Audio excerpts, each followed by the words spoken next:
My beloved child, be still for a moment. There is something moving within you that you have tried to explain away. It is not loud. It does not arrive like thunder. It comes quietly in the early morning before the day begins in the silence, after everyone else has gone to sleep in the pause between one responsibility and the next. You have felt it, a restlessness, a gentle pressure, a knowing that the life you have been living cannot remain exactly as it has been. You have called it tiredness. You have called it confusion. You have blamed your schedule, your circumstances, and the people around you. Some of those things may be real, but beneath them something deeper has been asking for your attention. My beloved child, that stirring is not here to frighten you. It is here to wake you. I have been knocking softly on the door of your heart, not because I want to disturb your peace, but because I want to lead you into a peace you have not yet known. You heard the knocking when you smiled for others while feeling empty within. You heard it when an old habit, relationship, or routine no longer felt like home. My beloved child, do not dismiss that awareness. Do not rush to silence it with noise. Do not fill every quiet moment simply because stillness makes the truth, easier to hear. I am not asking you to panic. I am not asking you to make a reckless decision. I am asking you to listen. There is a difference between fear pushing you and my voice drawing you. Fear creates pressure that says, act now, or everything will be ruined. My voice creates clarity that says, stay close to me. Something needs your honest attention. Fear makes your thoughts scatter. My voice may confront you, but it also steadies you. My beloved child, test what you are feeling. Bring it into prayer. Compare it with truth. Seek wise counsel where the decision is serious. Pay attention to what produces honesty, peace, courage, and responsibility, rather than secrecy, chaos, pride, or harm. I will never ask you to abandon wisdom in order to prove faith, but I will ask you to stop hiding behind endless analysis when truth has already become clear. Think of Samuel resting in the night when he heard his name called. At first, he did not understand where the voice came from. He needed help recognizing it. He had to become quiet enough to answer. Speak, for I am listening. My beloved child, I am teaching your heart that same posture. Not a posture of blind certainty, a posture of humble attention. You do not need to know everything before you listen. You do not need to understand the whole future before admitting that something within the present must change. The stirring is not a complete map. It is a lamp near your feet. It shows enough for honesty. It reveals what you have avoided, what you have outgrown, and what you can no longer pretend is working. Perhaps you have been staying busy because busyness keeps you from asking deeper questions. Are you at peace in the life you are building? Are you becoming more truthful or more hidden? Are your relationships helping you grow in love and wisdom, or teaching you to betray your own conscience? Are you serving from freedom or giving because you are afraid people will leave if you stop? Are you waiting on me, or are you delaying a decision because the familiar feels safer than the unknown? My beloved child, these questions are not accusations. They are keys. They are helping you open rooms inside yourself that have remained locked for too long. I already know what is there. I know the disappointment you minimized. I know the dream you stopped mentioning because hope became painful. I know the boundary you need but feel guilty for considering. I know the part of you that fears change because every change you remember came with loss. I am not ashamed of that fear. I am not standing outside your heart with anger. I am standing there with patience. I will not force the door. Love does not break in. Love knocks. Love waits. Love speaks your name again. My beloved child, perhaps you have ignored the knocking because you were afraid of what opening the door would require. You wondered whether I would ask you to release something you still love. You wondered whether I would expose a truth you would rather keep covered. I will not lie to you.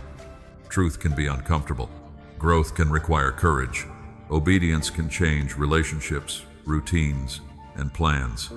But remaining closed also has a cost. It costs peace. It costs energy. It costs the confidence that comes from living in agreement with what you know is true. You have felt that cost. It is the heaviness that follows you into rooms where you once felt comfortable. It is the weariness that sleep does not fully remove. It is the sadness beneath your distraction. It is the feeling that part of you is waiting for permission to breathe again. My beloved child, I am giving you that permission now. Breathe. Say, I feel something changing. Say, I do not fully understand it. Say, I am willing to listen. That willingness is enough. A door does not need to open all at once. Sometimes it opens slowly, one careful movement at a time. I will meet you in each movement. I will meet you in the prayer. I will meet you in the pause. I will meet you in the conversation you have been avoiding. I will meet you in the quiet decision to stop pretending. My beloved child, this stirring is not asking you to become someone else. It is calling you back to the person I have been forming beneath fear, performance, and survival. The honest person, the peaceful person, the person who can love without disappearing, the person who can serve without destroying themselves, the person who can hear my voice without needing the approval of every other voice. Do not ignore what is awakening. Do not worship the feeling, but do not bury it either. Bring it to me. Let me show you what it means. Because beneath this stirring is a truth you are nearly ready to face. Something in your life has already reached its ending, even though your hands are still holding it. My beloved child, the season has ended, but you have not released it. My beloved child, the season has ended, but your hands are still wrapped around it. That is why the stirring has become harder to ignore. Part of you already knows the truth. The chapter has closed. The grace that carried you through that time has completed its work. The relationship, role, habit, expectation, or version of yourself that once helped you survive is no longer able to carry you forward. Yet you keep returning to it. You revisit old conversations. You replay what might have happened if someone had chosen differently. You keep one door open in your mind even though life has already moved beyond it. My beloved child, I understand why. You are not holding on because you are foolish. You are holding on because something there mattered. There was love there. There were prayers, memories, promises, and hopes. Letting go can feel like saying none of it meant anything, but release does not erase meaning. It honors the season by allowing it to remain what it was instead of forcing it to become what it can no longer be. My beloved child, some seasons end loudly. A door closes, a person leaves, a plan collapses. The truth becomes impossible to deny. Other seasons end quietly. No dramatic event announces it. You simply notice that the peace is gone.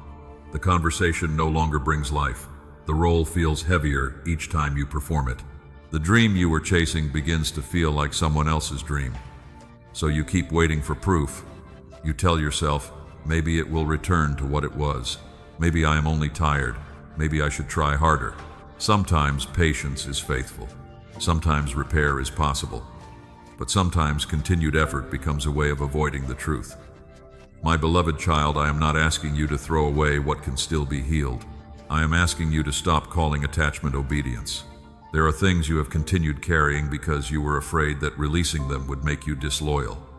You confused letting go with betrayal. You thought moving forward meant forgetting. You feared that peace would make your love seem shallow. But grief and release can exist together. You can still care and stop chasing. You can still remember and stop returning. You can forgive and still close the door. You can bless what was and refuse to rebuild your home inside it. My beloved child, remember the Israelites standing between Egypt and the wilderness. Egypt had wounded them. It had limited them. Yet when the road ahead became uncertain, part of them wanted to return. They remembered the familiar food and forgot the chains. That is what fear often does. It edits the past. It softens what hurt you and exaggerates what waits ahead. It tells you that known pain is safer than unknown freedom. My beloved child, familiar does not always mean safe. Comfortable does not always mean healthy. Predictable does not always mean appointed. You may miss what you are no longer meant to return to. Missing it does not make it your future.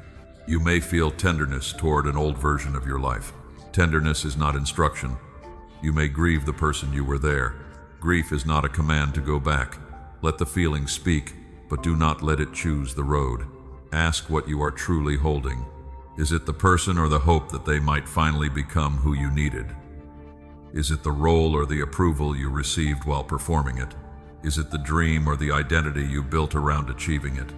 Is it the place or the memory of who you were before disappointment arrived, my beloved child?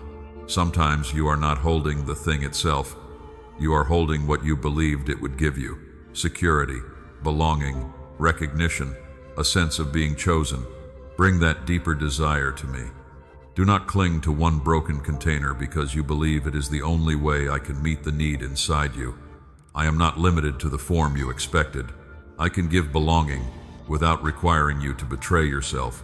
I can give purpose without keeping you trapped in a role that drains you.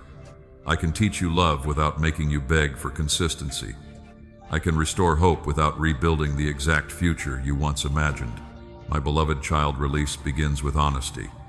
Say, this season mattered, but it is over. Say, I wanted a different ending. Say, I am afraid of what comes after this.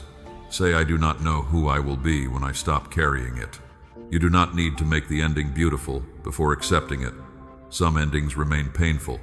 Some questions remain unanswered. Some apologies never come. Release does not require their agreement. It requires your willingness to stop tying your peace to what they may never give. My beloved child, loosen your grip slowly if you must. Remove one reminder that keeps reopening the wound. Stop checking for a sign that the past has changed its mind.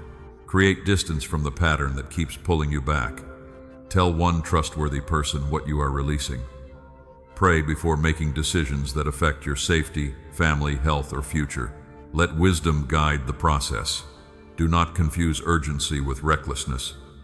I am not rushing you into chaos. I am leading you out of captivity. There is a difference. My beloved child, you may feel empty when you finally put the season down. You carried it for so long that the weight became familiar. Without it, your hands may not know what to do. Do not fill them immediately with another burden. Let them remain open. Let the emptiness become space. Space for rest. Space for truth. Space for a new desire to form without being crowded by the old one. When a room is cleared, it may look bare before it looks peaceful. Do not panic in that in-between place. I am there too. You are not losing your whole story. You are turning the page. The previous chapter still belongs to the book. It shaped you. It revealed wounds that needed care. It taught you where your boundaries must become clearer. It proved that you can survive an ending without becoming the ending. My beloved child, thank the season for what it gave without pretending it gave what it did not. Grieve what was beautiful. Name what was harmful. Keep the wisdom. Release the weight. You do not need to drag every piece of yesterday through the doorway of tomorrow. Some things belong at the threshold. Set them down there. Take one breath. Open your hands. Say, I release what has completed its work. Say, I will not force life into what has already ended. Say, lead me into what is true now. My beloved child, as your hands begin to open, you may notice something unexpected. The discomfort you have been resisting may become clearer. It is not only the pain of losing what was, it is also the pressure of having grown beyond it. Stay close to me. Your discomfort is revealing that you have grown. My beloved child, stay close to me. As your hands begin to release what has ended, the discomfort you have been resisting may become easier to understand. Part of that discomfort is grief. Part of it is uncertainty. But part of it is also the pressure of growth. You are not standing where you once stood. Your understanding has changed. Your tolerance for confusion has changed. Your need for truth has become stronger. What once felt normal now feels heavy. What once seemed acceptable now leaves you restless. What once kept you comfortable now makes you feel confined. My beloved child, this does not automatically mean that everything around you is wrong. It means something within you is asking to be examined. Growth often changes the way familiar things fit. A coat that once protected you can become too tight when your body changes. A room that once felt safe can begin to feel small when you are finally ready to move. A conversation that once satisfied you may begin to feel empty when your heart starts longing for greater honesty. The coat was not always bad. The room was not always a prison. The conversation may have served a purpose, but a thing can be useful in one season and limiting in another. My beloved child, do not shame yourself because what once worked no longer works. You may notice the change. You are allowed to ask whether the life around you still agrees with the truth forming within you. You are allowed to admit that you need more honesty, peace, responsibility, or room to grow. That admission is not ingratitude. It is awareness. Still move carefully. Not every uncomfortable feeling is a command to leave. Sometimes discomfort means you are tired. Sometimes you need rest.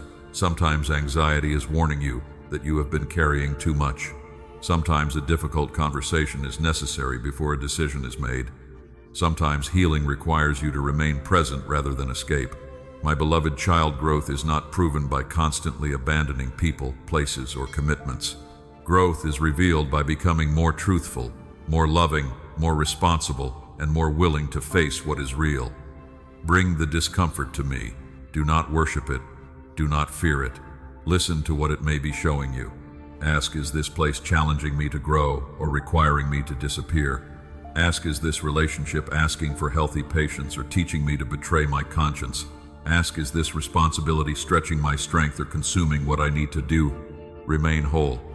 Ask, is this fear protecting me from danger or protecting me from change? My beloved child, the answer may not come dramatically. Clarity often grows through patterns. Notice what happens repeatedly.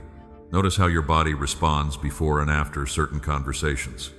Notice whether you become more honest or more hidden. Notice whether you leave with greater peace or with confusion that takes days to untangle. Notice whether your boundaries are respected after you explain them clearly. One difficult day does not define a relationship. One disagreement does not mean you have outgrown someone.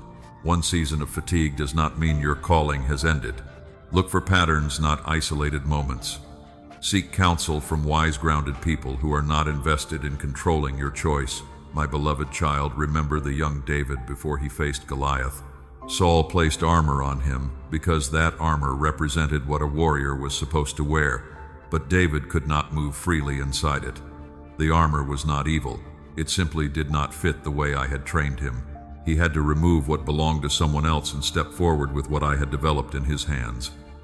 My beloved child, you may be wearing expectations that were never shaped for you. You may be trying to carry another person's definition of faithfulness. You may believe a good person must say, yes, remain available, avoid conflict, and never disappoint anyone. You may believe strength means needing nothing. You may believe love means tolerating what continually wounds you. These expectations look respectable, but if they prevent you from living truthfully, they have become armor you cannot move inside. Remove what does not fit. Not with pride, not with contempt, with honesty. You do not need to insult the person who gave you the expectation. You do not need to prove that your path is better. You only need to stop living as though someone else's assignment is your own. My beloved child, growth may also feel lonely at first. When you stop agreeing with old patterns people may not understand. When you stop laughing at what hurts you, the room may become quiet. When you begin asking direct questions, someone may call you difficult. When you protect time for rest, someone may call you selfish. When you stop rescuing everyone, some may accuse you of changing. Perhaps you are changing. The question is not whether you have changed. The question is what your change is producing. Is it producing greater compassion, greater courage, greater patience, greater integrity, greater willingness to take responsibility? Or is it producing arrogance, isolation, and contempt? My beloved child, healthy growth does not make you believe you are better than everyone around you. It makes you more honest about where you belong, what you can carry, and how you are called to love. It strengthens boundaries without hardening the heart. It makes room for forgiveness without returning to every unsafe pattern. It teaches you to speak clearly without trying to control how others respond. It allows you to leave a room peacefully when remaining would require you to abandon yourself. Do not confuse maturity with becoming untouchable. You still need community. You still need correction. You still need people who can tell you the truth. But you also need relationships where truth is not punished. You need places where your growth is not treated as betrayal. You need conversations where you can speak without shrinking every sentence to protect someone else's comfort. My beloved child, the discomfort may be revealing that you have become too awake to keep living unconsciously. You notice what you once ignored. You feel the cost of choices you once made automatically. You hear the difference between peace and numbness. You recognize that survival is not the same as living. That awareness can feel painful, but pain is not always an enemy. Sometimes it is the signal that your inner life is no longer willing to remain divided. Take a breath. You do not have to change everything today. Name one place where discomfort has become consistent. Ask me what truth it is revealing. Ask what responsibility belongs to you. Ask whether you need rest, a conversation, a boundary, support, or a different direction. Then take one wise step. My beloved child, growth does not always announce itself through confidence. Sometimes it appears as the inability to keep pretending. Sometimes it sounds like a quiet sentence within you. I cannot continue disappearing here. Stay close to me.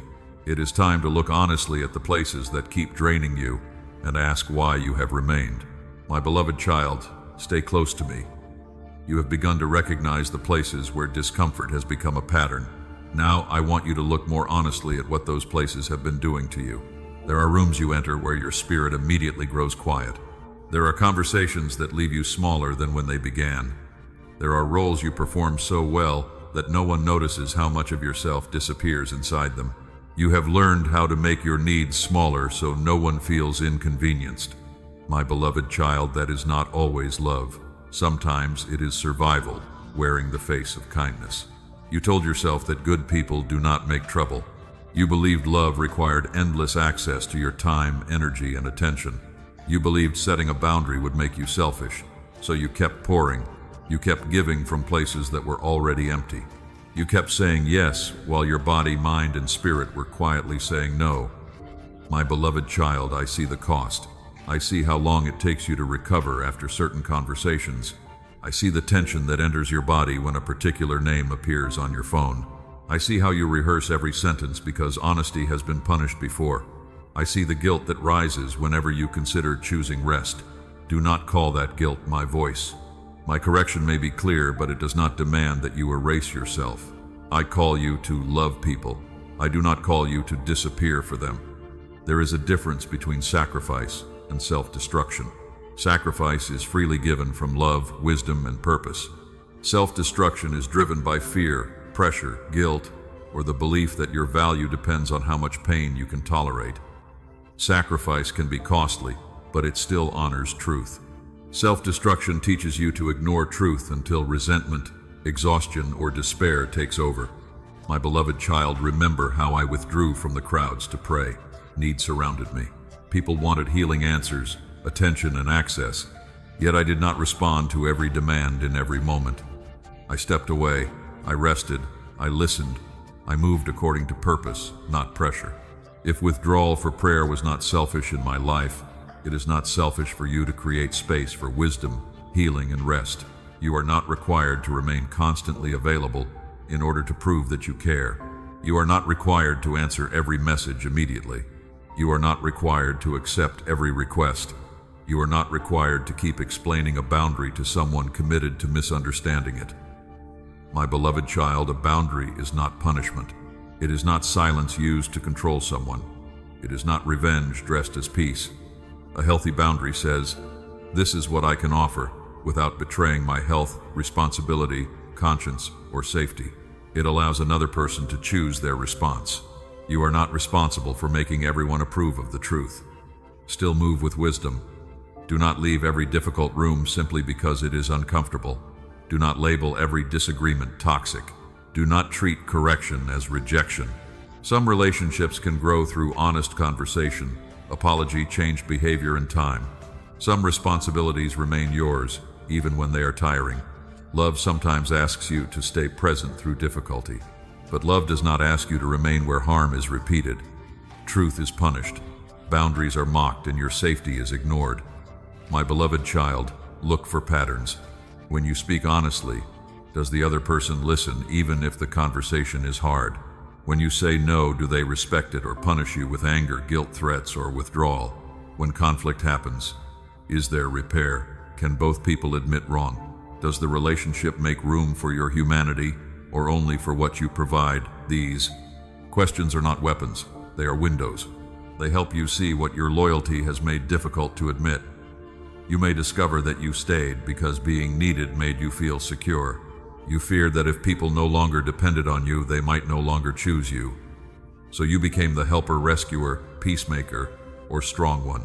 You carried problems that belonged to others. You offered solutions before anyone asked.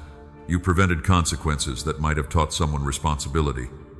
My beloved child, rescuing is not always loving. Sometimes the most loving thing is to stop doing for another person what they must learn to do for themselves. That may feel cruel at first because your identity has been tied to usefulness. But you are loved when you are not fixing anyone. You matter when you are resting. You belong even when you are not carrying the whole room. Let me separate your worth from your role. You may also need to face environments where your gifts are continually treated as ordinary while your mistakes are magnified. You enter with light and leave doubting yourself. You offer ideas and watch them be dismissed until someone else repeats them. You bring care, patience, and skill, but receive only more demands. My beloved child, humility does not require you to deny what I placed within you. You do not need to become arrogant. You do need to stop agreeing with voices that benefit from your smallness.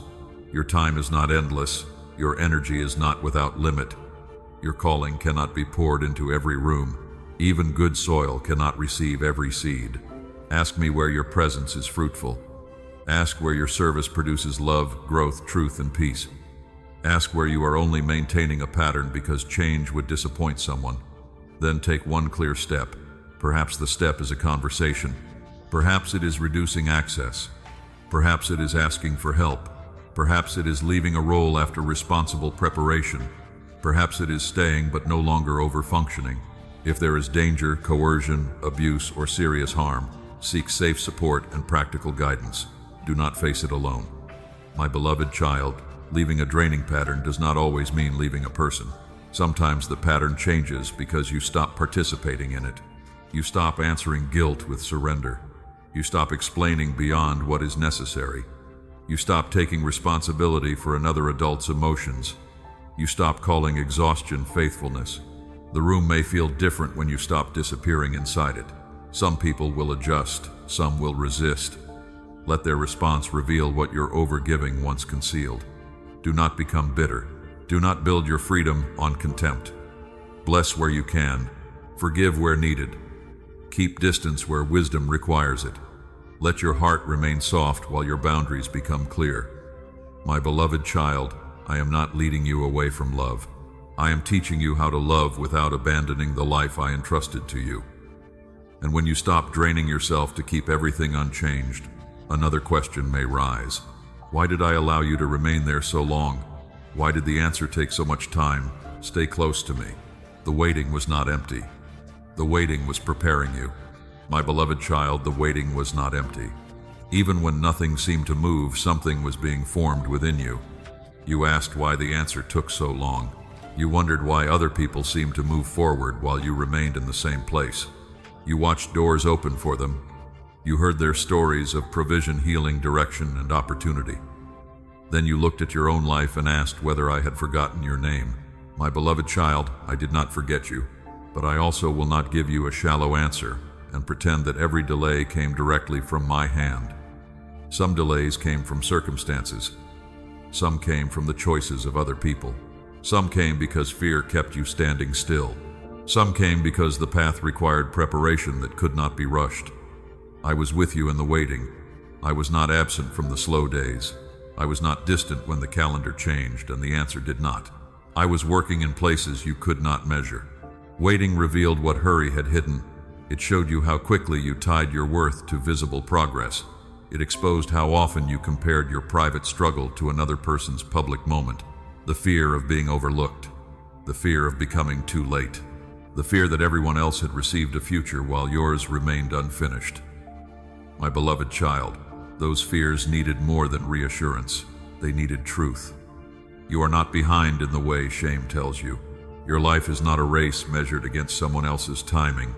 You are responsible for the steps placed before you, but you are not required to copy another person's path. Waiting has been teaching you to separate urgency from panic. It has been teaching you that movement is not always progress. A person can run quickly in the wrong direction. A person can remain busy and still avoid the one decision that matters. You once believed that any open door was better than no door. Now you are learning to ask whether the door leads toward truth, peace, responsibility, and purpose. My beloved child, think of Moses in the wilderness before he returned to Egypt. For years, his life looked far removed from the calling he would later carry. He had left the palace. He had lost the identity he once understood. He tended another man's flock in a quiet place where no crowd applauded him. Yet the wilderness was not wasted. It stripped away the confidence that came from position. It taught him patience. It taught him how to walk through difficult terrain. It taught him how to care for vulnerable lives. The man who once acted impulsively became a man who could stand before power and listen for direction. My beloved child, hidden seasons can form what visible success cannot. They can teach you to remain steady when no one praises you. They can teach you to choose integrity without immediate reward. They can teach you to hear my voice without needing constant confirmation from people. They can reveal whether you want the assignment or only the recognition attached to it. Waiting does not automatically make a person wise. A heart can wait and become bitter. A heart can wait and become numb. Preparation happens when you remain honest with me inside the delay. It happens when you ask what can be learned without pretending the pain is easy. It happens when you continue taking responsible steps, even when the result is not visible. My beloved child, waiting is not permission to become passive. There may be calls to make, skills to learn, help to seek, habits to change, money to save, apologies to offer, boundaries to strengthen. A delayed answer does not mean you should stop participating in your own life. Faithful waiting is active. It prepares the field while trusting me with the weather. It plants what can be planted. It waters what can be watered. It does not dig up the seed every morning to check whether growth has begun. My beloved child, much of your preparation has taken place below the surface. Roots grow in darkness. A foundation disappears beneath the building it will support. The strongest work is often the least visible at first. You wanted evidence. I was building endurance. You wanted speed. I was teaching stability. You wanted immediate relief. I was helping you recognize patterns that would have followed you into the next season. Had everything changed the first time you asked, you might have carried the same fear, overgiving, and need for approval into a different room. The scenery would have changed. The inner captivity might not have. My beloved child, I care about more than changing your surroundings. I care about the person you are becoming within them. I want you able to receive something good without immediately fearing its loss. I want you able to enter a healthy relationship without abandoning your boundaries. I want you able to carry responsibility without believing you must control everything. I want you able to experience success without making it your identity. This kind of readiness is deeper than confidence. It is character. It is the ability to remain grounded when the thing you prayed for finally places weight in your hands. Still, do not turn preparation into another reason to blame yourself. Do not say, "The answer has not come because I am still not good enough." You do not earn love, guidance, or grace by becoming flawless. Preparation is not punishment. It is not me withholding goodness until you perform correctly. It is a process of becoming more honest, more discerning, and more able to steward what enters your life. My beloved child, some things you waited for may never arrive in the form you imagined.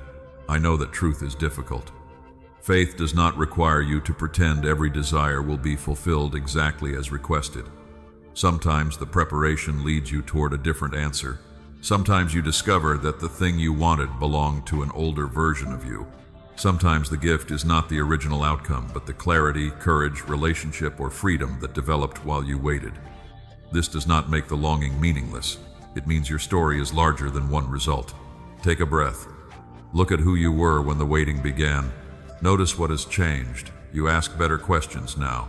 You recognize manipulation sooner. You understand the difference between loneliness and love. You know that peace cannot be built on self-betrayal. You have survived days you once believed would break you. My beloved child, this is evidence of formation, not proof that every difficulty was necessary, not proof that pain was good. It is proof that pain did not receive the final word. You are here, more awake, more honest, more capable of choosing wisely. And now as you look back, you may begin to see that some doors remained closed while this inner work was taking place. You called those doors rejection. You believed they announced the end of your story. Stay close to me, my beloved child. The closed doors were not the end of your story. My beloved child, stay close to me. The closed doors were not the end of your story. You believed they were. You stood before opportunities that would not open, relationships that changed, plans that collapsed, and answers that never arrived in the form you expected. Each ending felt personal. Each silence sounded like rejection. Each locked door seemed to say that you were not chosen, not ready, not worthy, or not enough. My beloved child, I know how deeply those moments affected you. A closed door can awaken old wounds. It can remind you of every time someone left, overlooked you, or chose another person. But a door closing does not define your value. Sometimes a door closes because another person made a choice. Sometimes circumstances change. Sometimes I protect you from what you cannot yet see. Sometimes I redirect you because the path you wanted would have taken you farther from peace, truth, or purpose. My beloved child, wisdom does not force every closed door into one explanation. Some doors must be left closed. Discernment is learning the difference. Remember Paul and his companions when they planned to travel in one direction, yet the way did not open as expected. Their willingness was not rejected. The route changed. Later, another invitation came through a vision that led them toward a different people and a different assignment. My beloved child, a changed route is not a canceled calling. You may have mistaken one path for the whole promise. You believed that if this person did not stay, love was over. If this plan failed, your future was over. If this prayer was not answered, as expected, hope was over. But your story is larger than one doorway. I am not limited to one route. I can guide you through a hallway you never planned to enter. I can build purpose through work you once considered too ordinary. I can bring healing through people you did not expect to trust. I can use a delay to reveal what urgency kept hidden. My beloved child, stop standing before the same door and asking it to become what it is not. You have spent too much energy knocking on places that have already answered. You interpreted silence as a challenge to try harder. You believed that enough loyalty, effort, explanation, or patience would make someone choose differently. But love cannot be forced. Respect cannot be begged into existence. A healthy opportunity does not require you to abandon your dignity before it will receive you. Sometimes the door is closed because the space behind it cannot hold the person you are becoming. That does not make everyone inside evil. It means the fit is no longer right. My beloved child, release the belief that every closed door must be reopened for your story to feel complete. Completion may come through acceptance rather than access. Peace may come through turning away rather than receiving one final explanation. Healing may come when you stop making your future wait for someone else to change their mind. I know you wanted closure. You wanted a clear reason. You wanted someone to admit what happened. You wanted the opportunity to prove that you could have made it work. Sometimes those answers come, sometimes they do not. Do not hand your peace to an answer another person may never provide. Bring the unanswered part to me. Say, I do not understand why this ended. Say, I am grieving what I believed it could become. Say, I release the need to force meaning from someone who cannot give it. My beloved child, a closed door can also reveal where your identity became attached to access. You felt important because you were needed. You felt secure because you were included. You felt valuable because someone approved of you. When the door closed, you did not only lose the opportunity, you lost the reflection that helped you feel worthy. That is why the pain became so intense. But your worth was never created by that door. It existed before the invitation. It remained after the rejection. You are still, my child, in the hallway. You are still loved when no room applauds you. You are still called when the next assignment has not appeared. My beloved child, hallways can feel empty, but they are not meaningless.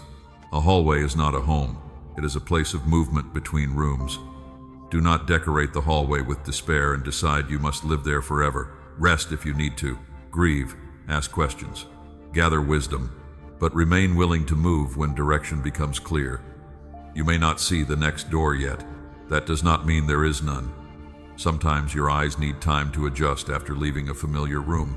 Sometimes your heart needs to stop staring backward before it can notice what is beside you. Take a slow breath. Look around your life with honesty. What door have you been trying to reopen? What would accepting its closure make possible? What energy would return? What truth would become easier to hear? What part of your future has been waiting while you argued with the past, my beloved? Child, acceptance is not defeat. It is refusing to waste your strength fighting reality. It does not mean you approve of everything that happened. It means you stop demanding that the past change before you allow yourself to live. There may be practical steps to take. Remove yourself from repeated reminders. Stop checking for signs that the answer has changed. Return what belongs to someone else. Complete unfinished responsibilities. Seek legal, medical, financial, or pastoral guidance where the situation requires it. Do not spiritualize what needs practical care. Faith and wisdom belong together. My beloved child, when a door closes, do not immediately run toward the first opening you see. Loneliness can make any invitation look like rescue. Fear can make a familiar pattern appear safer than waiting. Let the next door be tested. Does it honor truth? Does it respect your boundaries? Does it require secrecy, confusion, or self-betrayal? Does it produce peace that remains after the excitement fades? Move slowly enough to discern. I am not withholding life from you. I am teaching you not to enter every room simply because it welcomes you. Some doors are opportunities, some are distractions, some are repetitions of what you just left. My beloved child, the closed door was not the end. It may have been an interruption. It may have been protection. It may have been the result of human choice. It may have revealed something that needed to change within you. Whatever its cause, it does not have authority to write your final chapter. You are still here. You are still becoming. You are still able to choose truth, peace, courage, and wisdom. And as you stop trying to reopen what has closed, you may realize that some people, roles, and expectations cannot travel with you into what comes next. Do not release them with bitterness. Do not turn the ending into revenge. Stay close to me, my beloved child. It is time to release with grace what cannot enter the next chapter. My beloved child, stay close to me. You have begun to accept that some doors are closed and that not every ending must be reversed. Now another truth is waiting for your attention. Some people, roles, expectations, and patterns cannot enter the next chapter with you. That does not mean they were always evil. It does not mean every memory was false. It does not mean you must leave with anger. It means the season has changed, and love must now take a different form. My beloved child, release is not rejection. Release is recognizing that something has completed its place in your life. There are people who walked with you through pain, confusion, survival, or beginnings. Their presence mattered. But not every person who was important in one chapter is prepared to carry the responsibilities of the next. Some know how to comfort your wounds, but not how to honor your healing.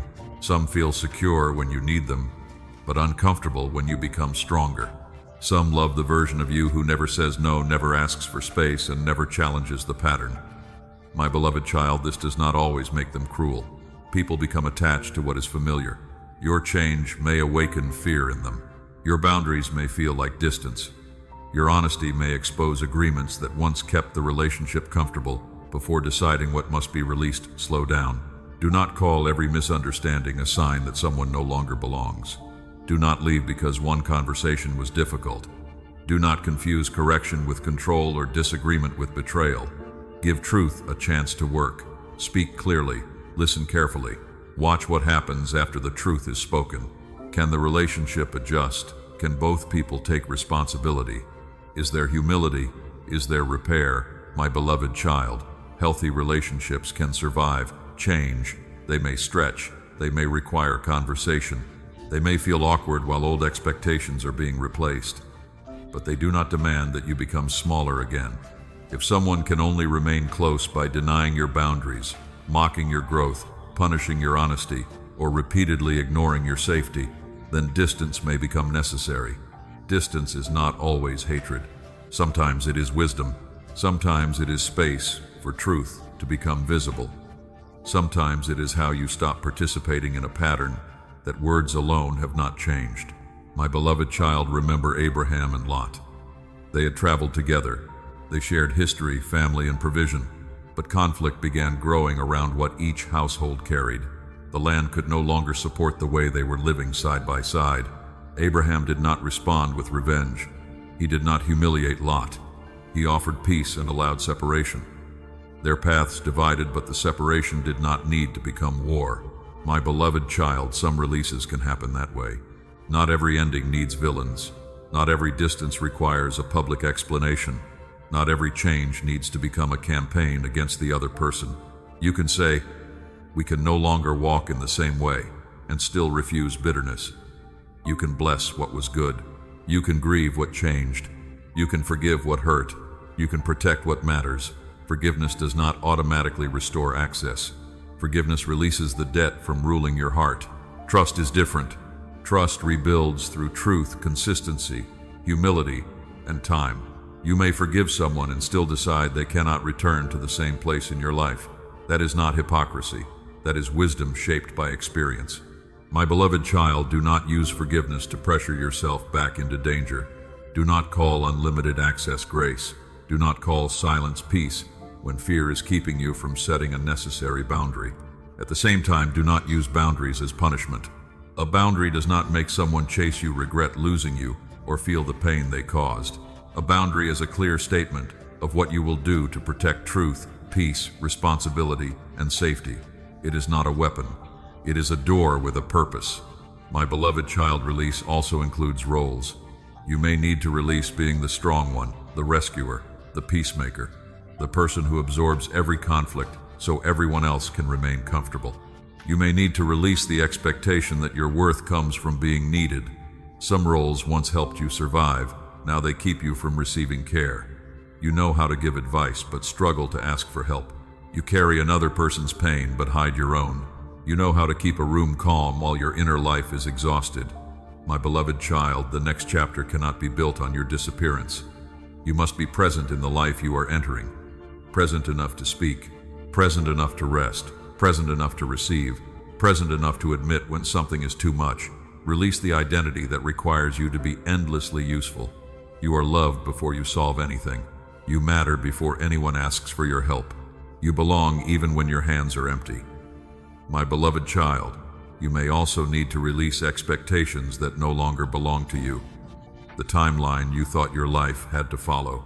The picture of success you inherited from someone else.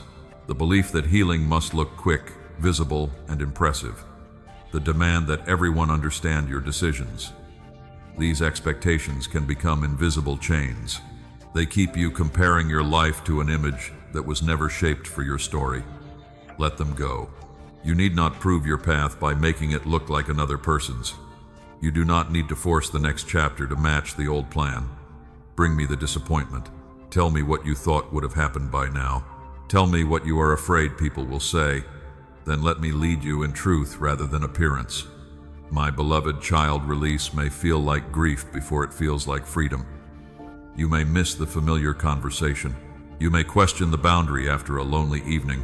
You may remember good moments and wonder whether you overreacted. Do not judge the whole decision by one wave of emotion. Return to the pattern, return to the truth, return to wise counsel. If new information appears, remain humble enough to reconsider. But do not run back simply because emptiness feels uncomfortable. An empty space is not always a mistake. Sometimes it is room for healing, room for clearer relationships, room for the person you are becoming to breathe. My beloved child, release with grace. I will help you release without losing your compassion. Do not curse what once carried you. Do not pretend harm was harmless. Do not drag resentment into the next chapter and call it protection. Leave with honesty. Leave with prayer. Leave with boundaries where needed. Leave with the knowledge that my love is not limited to what you are releasing. And when you begin to walk forward, another voice may rise inside you. It will sound careful. It will sound practical. It will tell you that returning is safer than becoming. Stay close to me, my beloved child. Fear has been speaking in a reasonable voice. My beloved child, stay close to me. As you begin releasing what cannot enter the next chapter, another voice may rise within you. It will not always sound frightened. It may sound careful. It may sound practical. It may sound like wisdom. That is why you have trusted it for so long. Fear has been speaking in a reasonable voice. It has learned your history. It knows where you were disappointed. It remembers the people who left, the plans that failed, and the moments when you stepped forward and felt embarrassed. Then it uses those memories to build arguments that sound responsible. It says, you should wait until you are completely ready. It says, you should understand every possible outcome before moving. It says, you should keep everyone comfortable so no one turns against you. It says, you should avoid trying because another failure would be too painful. My beloved child, fear rarely introduces itself honestly. It does not always say, I am afraid. Sometimes it says, I am only being realistic. Sometimes it says, this is not the right time. Sometimes it says, I need more confirmation. Sometimes it says, I must make this perfect before anyone sees it. Sometimes it says, keeping quiet is the mature thing to do. Not every cautious thought is fear. Wisdom matters. Preparation matters. Safety matters. There are moments when waiting is right, when more information is necessary, and when moving slowly protects what is valuable. But wisdom and fear produce different fruit. Wisdom makes you clearer. Fear makes you smaller. Wisdom helps you prepare. Fear keeps moving the day when preparation will finally be enough. Wisdom considers risk and still allows honest action. Fear studies risk until every path appears impossible. Wisdom can say no without panic. Fear says yes because rejection feels unbearable. My beloved child, ask what the voice is producing within you. Does it lead you toward truth, responsibility, prayer, and steady courage? Or does it keep you trapped in endless delay, secrecy, confusion, and self-doubt? Fear often uses perfectionism as protection. You tell yourself you will begin when the plan is complete. The words are flawless, the resources are secure, and your confidence is strong. But perfection keeps changing its demands. You reach one standard and another appears. You prepare one more week. You revise one more time.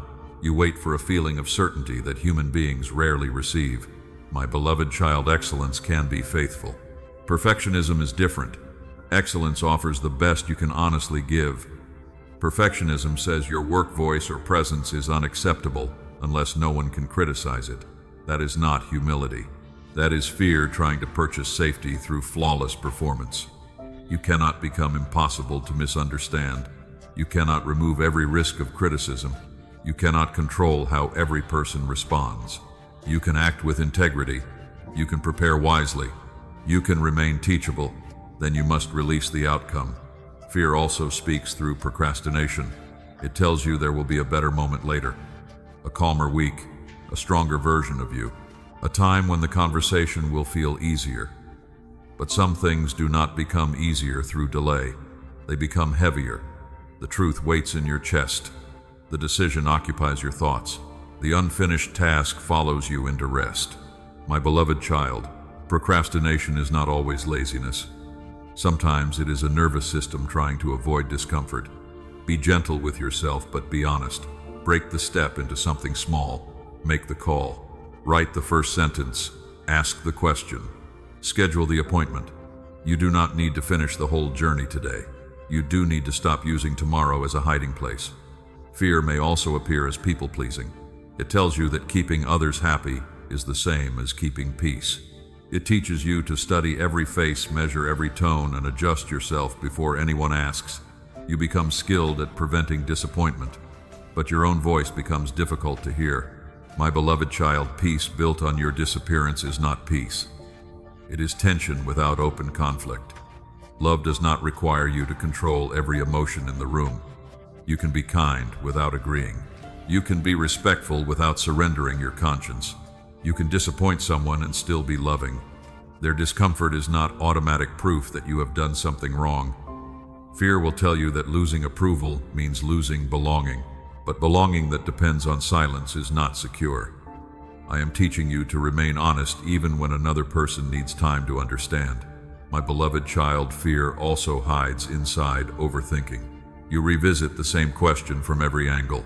You imagine conversations, outcomes, dangers, and explanations. You believe one more hour of thinking will produce certainty. Instead, the mind grows tired and the decision becomes less clear. Reflection is useful. Rumination is a circle. Reflection asks, what is true, what is mine to do, and what wisdom is available? Rumination asks the same fearful question repeatedly without accepting any answer. When you notice the circle, pause. Return to what you already know. Write down the facts. Separate them from predictions. Name what you can control. Name what you cannot. Pray. Seek wise counsel. Then choose the next honest step. My beloved child, remember Gideon hiding while fear described him as weak and insignificant. When I called him a mighty warrior, his circumstances had not changed yet. He still had questions. He still needed reassurance. But I spoke to the person fear could not see. I did not demand that he feel fearless before obeying. I met him in uncertainty and led him forward step by step. My beloved child, I am not ashamed of your fear. I know what shaped it. I know where caution protected you. I know where trust was broken. But I will not allow fear to become your permanent advisor. It can speak, but it does not receive the final decision. You may feel afraid and still tell the truth. You may feel afraid and still protect a boundary. You may feel afraid and still begin. Courage is not pretending danger does not exist. Courage is refusing to let imagined danger govern every choice. Take a slow breath. What reasonable sentence has fear been repeating? I am not ready. No one will support me. I will fail again. They will be angry. I need more proof. Write it clearly. Then ask, is this a fact, a possibility, or an old wound speaking?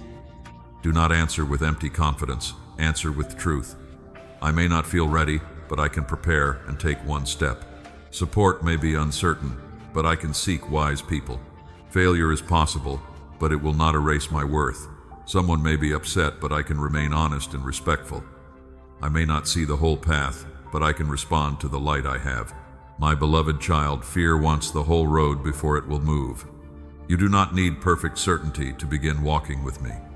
Faith learns to walk with enough light for the next step. Stay close to me. Obedience begins before the whole path is visible. My beloved child, stay close to me. Fear wants the whole road before it will allow you to move. It wants guarantees. It wants every question answered, every risk removed, every reaction predicted, and every outcome placed safely within your control.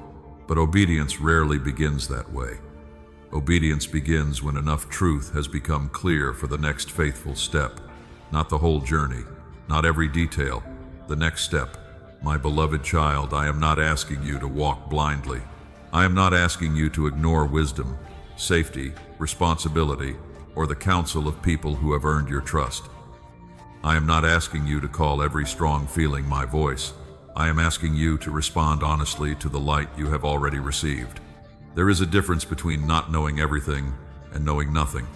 You may not know how the conversation will end, but you know it needs to happen. You may not know where a boundary will lead, but you know the present pattern is harming you. You may not know how the new responsibility will unfold, but you know what preparation belongs to today. You may not know whether the door will open, but you know you are meant to knock with integrity rather than remain hidden by fear. My beloved child, obedience is often quieter than people imagine. It may look like telling the truth without adding blame. It may look like making an appointment you have delayed. It may look like apologizing without defending yourself. It may look like declining an invitation that would pull you back into an unhealthy pattern. It may look like staying faithful in an ordinary place while your heart wants a more impressive assignment. Do not measure obedience by how visible it is. Measure it by whether it agrees with truth, love, wisdom, and responsibility. My beloved child, remember Abraham when I called him to leave what was familiar. He knew enough to begin, but not enough to control the whole journey. He gathered what belonged to him. He took responsibility for his household. He moved with what had been entrusted to him. Faith did not remove practical action.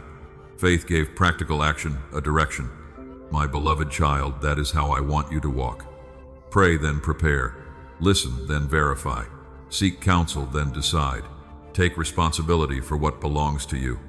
Release what does not. You do not prove faith by refusing help. You do not prove obedience by ignoring warning signs. You do not honor me by moving so quickly that wisdom cannot speak. Some require legal, medical, financial, or pastoral support. Some require a safety plan before any visible change is made. My beloved child, patience can be obedience too. There are moments when I lead you to wait, observe, gather information, and let a pattern reveal itself.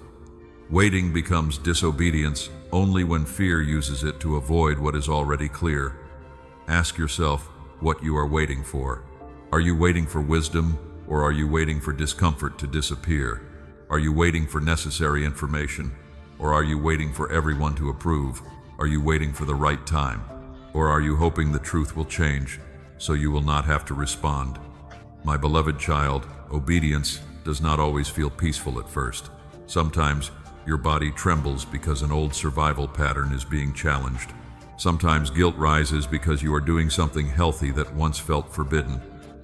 Sometimes sadness appears because the right step still involves loss. Do not judge the step only by the first emotion it produces. Return to the truth. Return to prayer. Return to wise counsel. Peace may grow after the step rather than before it. My beloved child, you have often wanted certainty because certainty feels like protection from regret. You believe that if you could know everything in advance, you would never make another painful mistake. But human life does not offer that kind of control. Even faithful choices can be misunderstood. Even the right road can contain loss, delay, and questions. Obedience is not a promise that nothing will hurt. It is the decision to remain aligned with truth even when comfort is not guaranteed. My beloved child, do not confuse obedience with earning my love. You are not taking the next step, so I will accept you. You are already loved. Obedience grows from trust, not terror. I do not stand over you waiting for one mistake so I can withdraw. I redirect. If you misunderstand, remain teachable. If you make a mistake, admit it quickly. If new truth appears, adjust without shame. A faithful life is not a life where every decision is perfect.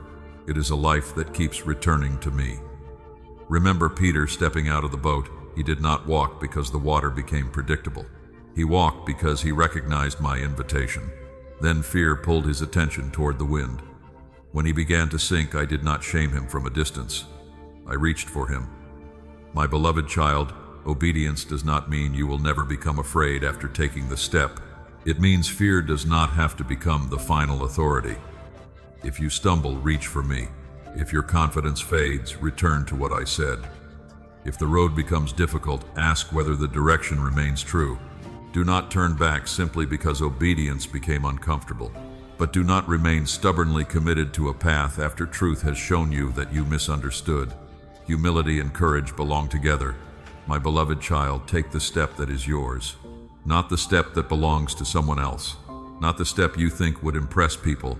Not the step that proves you are brave. Your step may be smaller than you expected. Send the message. Make the plan. Tell the truth. Ask for help. Begin the work. Rest when rest is required. Leave when safety and wisdom require distance. Stay when love and responsibility call for patient faithfulness. The size of the step is not what makes it obedient. Its agreement with truth does. My beloved child, I often give enough light for one step because closeness matters more than control. If you saw every turn at once, you might depend on the map and stop listening for my voice. Daily guidance keeps the relationship alive. It brings you back to prayer. It teaches you to notice. It keeps your heart humble and your hands open. You may wish I would show you the entire staircase. Instead, I place light on the next stair. Take it, then pause, listen again. The journey is not built in one dramatic moment. It is built through repeated acts of trust. My beloved child, as you begin obeying without demanding the whole path, fear will challenge your identity. It will ask who you think you are to take this step. It will remind you of your failures, your weakness, and the names others gave you. That is why the next truth matters so deeply. You cannot walk steadily while letting fear define the person who is walking. Stay close to me. Remember who I say you are. My beloved child, stay close to me. As you begin taking the next faithful step, fear may challenge the person you believe yourself to be. It will ask who you think you are to move forward. It will remind you of every failure, every rejection, every season when your confidence broke. That is why you must remember who I say you are. Your identity cannot remain in the hands of fear. It cannot remain in the mouth of someone who only knew you through one painful chapter. It cannot remain tied to the worst decision you ever made. My beloved child, you have carried names I never gave you. Too much, not enough, difficult, weak, unwanted, behind, broken, disappointing. Some labels came from people who were wounded themselves. Some came from moments when you failed and decided the failure revealed your whole nature. Some came from relationships where you were valued only when you were useful, quiet, pleasing, or easy to control. You heard those words often enough that they began sounding like your own thoughts. But repetition does not turn a lie into truth. My beloved child, the Creator has the first and final authority to define what He created. A cracked mirror cannot tell you accurately what your face looks like. In the same way, the broken opinions of others cannot fully reflect who you are. I have seen the whole story. I saw who you were before shame entered. My beloved child, you are chosen, not because you outperformed someone else, not because you became more impressive, not because you proved yourself useful enough to keep. I chose you in love. My choice does not depend on the approval of a crowd. It does not disappear when someone misunderstands you. It does not weaken when your progress feels slow. You may not always feel chosen. Feelings change with sleep, stress, memory, and circumstance. My word does not. My beloved child, you are loved. Not in a vague or distant way. I know the thoughts you hide. I know the places where you still hesitate. I know the habits you are trying to change, and the wounds that still react before wisdom can speak. My love is not surprised by any of it. Love does not mean I approve of everything that harms you or others. Because I love you, I correct. Because I love you, I lead you away from what destroys peace, dignity, truth, and responsibility. But correction is not rejection. A good father does not stop loving a child because the child needs direction. My beloved child, you are called. Calling is not only a public assignment, a title, a platform, or a dramatic moment. Calling is also the faithful way you live in ordinary rooms. It is how you speak truth with kindness.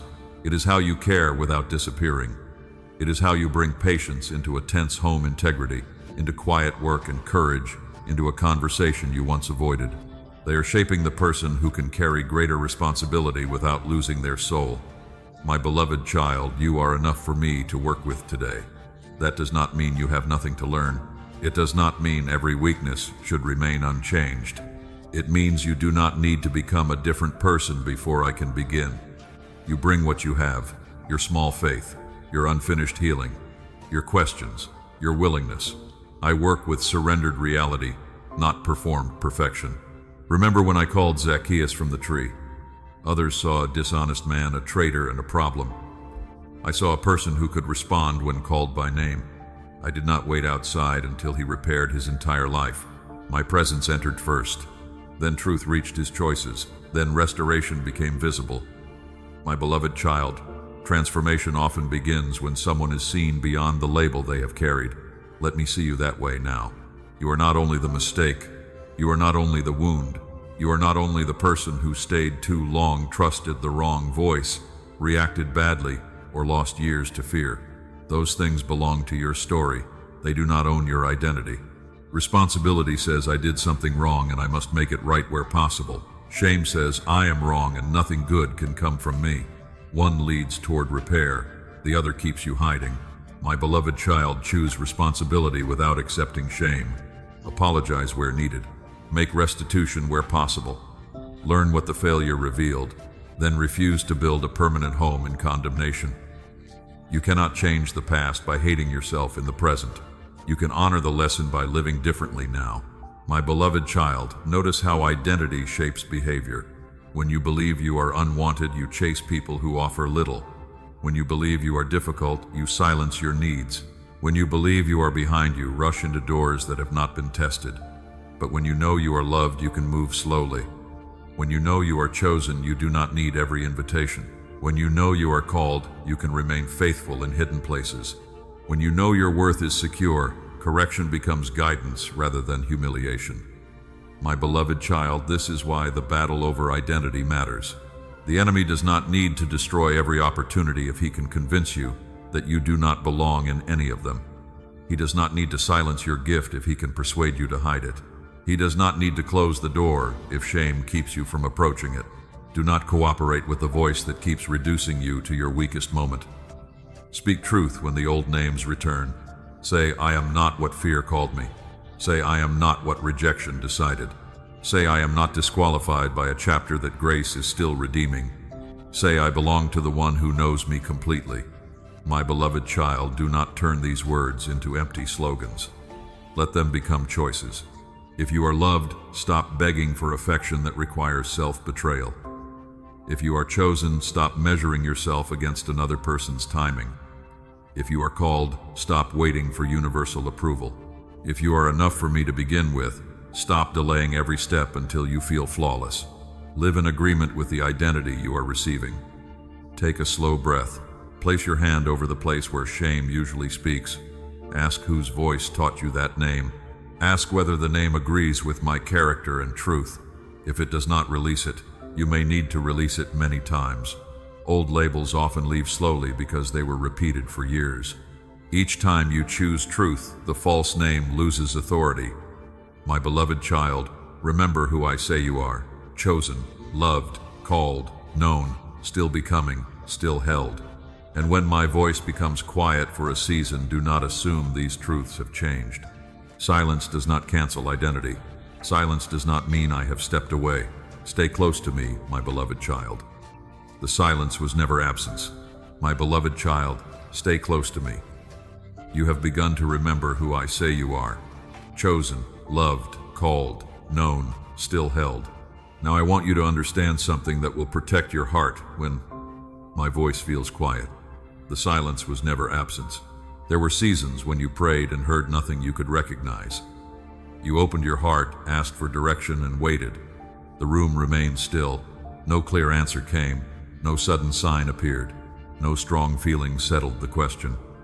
You watched other people speak confidently about what they believed I was saying, while your own spirit felt like a field under winter soil.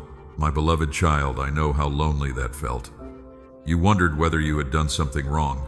You questioned whether your faith had become too weak. You tried to pray with better words. Still, the silence remained. You wondered whether the quiet meant the door between us had closed. It had not. Even when you could not recognize my voice, I remained attentive to every breath, every tear, every unfinished prayer, and every question you were afraid to speak fully aloud. My beloved child, I was not punishing you. I had not turned my face away. I had not forgotten your prayers. Silence does not mean love has ended. Silence does not mean the relationship is broken. Sometimes silence is where trust learns to stand without constant reassurance. You had become used to measuring my presence by what you could feel. When peace came quickly, you believed I was near. When emotion faded, you feared I had left. But feelings are not a reliable map of my faithfulness. Stress changes what you can sense. Grief can make familiar truth feel far away. My beloved child, I remain who I am when your emotions cannot reach me. Think of the sun behind clouds. The light has not ceased to exist. Your eyes simply cannot see it clearly for a while. The darkness may feel heavy, but the sun has not abandoned the sky. In the same way, my presence can remain steady when your inner world feels overcast. My beloved child, the quiet also revealed how many other voices had been shaping you. You were surrounded by opinions, expectations, advice, fear, urgency, and constant noise. You asked what I wanted, but often heard the loudest person in the room. You confused pressure with direction. You confused excitement with confirmation. You confused another person's certainty with my will for your life. So the silence began removing what you had depended on. It became harder to rely on emotional intensity. It became harder to move simply because someone else expected you to. My beloved child, the silence was teaching you to recognize truth without needing drama. My voice does not always arrive through a powerful feeling. Sometimes it comes through a quiet conviction that remains after emotion fades. Sometimes it comes through scripture that corrects your desire. Sometimes it comes through wise counsel that does not flatter you.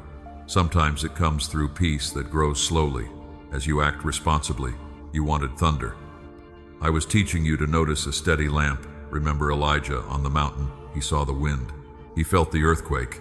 He witnessed the fire. Then came the gentle sound. He had to become quiet enough to recognize it. My beloved child, I do not need drama in order to speak. I can warn you through a pattern that repeatedly disturbs your peace. I can lead you through a growing desire toward truth, service, healing, and responsibility. I can also speak through the wisdom to wait. The silence did not always contain an instruction to move. Sometimes it contained permission to remain still. You believed every quiet season needed to be solved. But there were moments when your task was simply to stay faithful to what had already been made clear. Love the people before you. Keep your word. Care for your body. Complete the responsibility in your hands. Tell the truth. Rest. My beloved child, you did not need a new revelation for every ordinary act of faithfulness. The last clear truth remained true while the next direction was forming. You may ask why I did not explain more. There are answers you were not ready to carry. There are roads that only make sense after you have walked part of them. A child does not need the full map when walking beside a trustworthy father. The child needs the hand. My beloved child, I was teaching you to value my presence more than a prediction. You wanted to know what would happen. I wanted you to know who would remain with you. You wanted certainty about the outcome.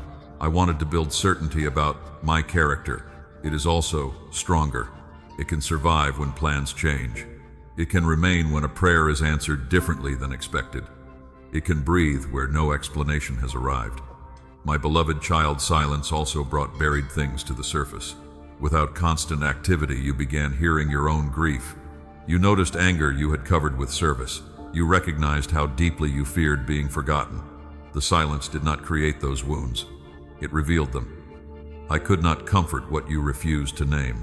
I could not teach you rest while you filled every quiet space with noise. So I met you where distraction no longer worked. My beloved child, I know that season exhausted you. Listening without hearing a clear answer can be tiring.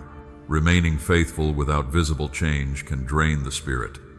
Carrying unanswered questions requires energy that others may never see. You smiled, worked, served, and continued, while part of you remained alert for one word from me. I saw that effort. I saw the nights when you prayed the same prayer again. I saw the mornings when you kept going without emotional strength. I saw every moment when you chose not to abandon truth simply because you could not feel me near. My beloved child, that was faith, not perfect faith, not loud faith, faith that remained in the room, faith that kept a small light burning, faith that said, I do not understand, but I will not close my heart. Do not despise that kind of faith. It has roots now. And even if the silence begins to lift, do not rush to fill every space again. Keep room for quiet. Let prayer become listening honesty and rest. Let scripture steady what emotion cannot. Let wise people help you discern without taking my place. Let peace grow slowly. My beloved child, the silence was never absence. I was near in ways you could not measure. I was strengthening the places that would later need endurance. I was teaching you to stay when feelings changed. I was showing you that my love does not depend on constant sensation. And now, as you look honestly at what that season required, you may finally notice how tired you have become. Not only tired from work, tired from waiting, tired from listening, tired from carrying questions without answers. Stay close to me, my beloved child. Bring me the tiredness beneath your tiredness. My beloved child, stay close to me. The silence was never absence, but I know what that season required from you. You kept listening. You kept praying. You kept carrying questions that had no easy answer. Now the quiet has revealed something you could no longer hide. You are tired. Not only the tiredness that comes from a long day, not only the kind that sleep can repair, there is another tiredness beneath it. The tiredness of always being strong. The tiredness of watching everyone else while no one notices what is happening inside you. The tiredness of trying to remain hopeful when disappointment has visited more than once. My beloved child, bring me that tiredness. Do not bring me the polished version. Do not bring me the sentence you think a faithful person should say. Bring me the truth. Say I am worn down. Say I do not know how much more I can carry. Say I have been smiling while something inside me has been asking for rest. I am not disappointed by your honesty. I know how long you have been carrying more than people can see. My beloved child, some exhaustion comes from work. Some comes from grief. Some comes from uncertainty.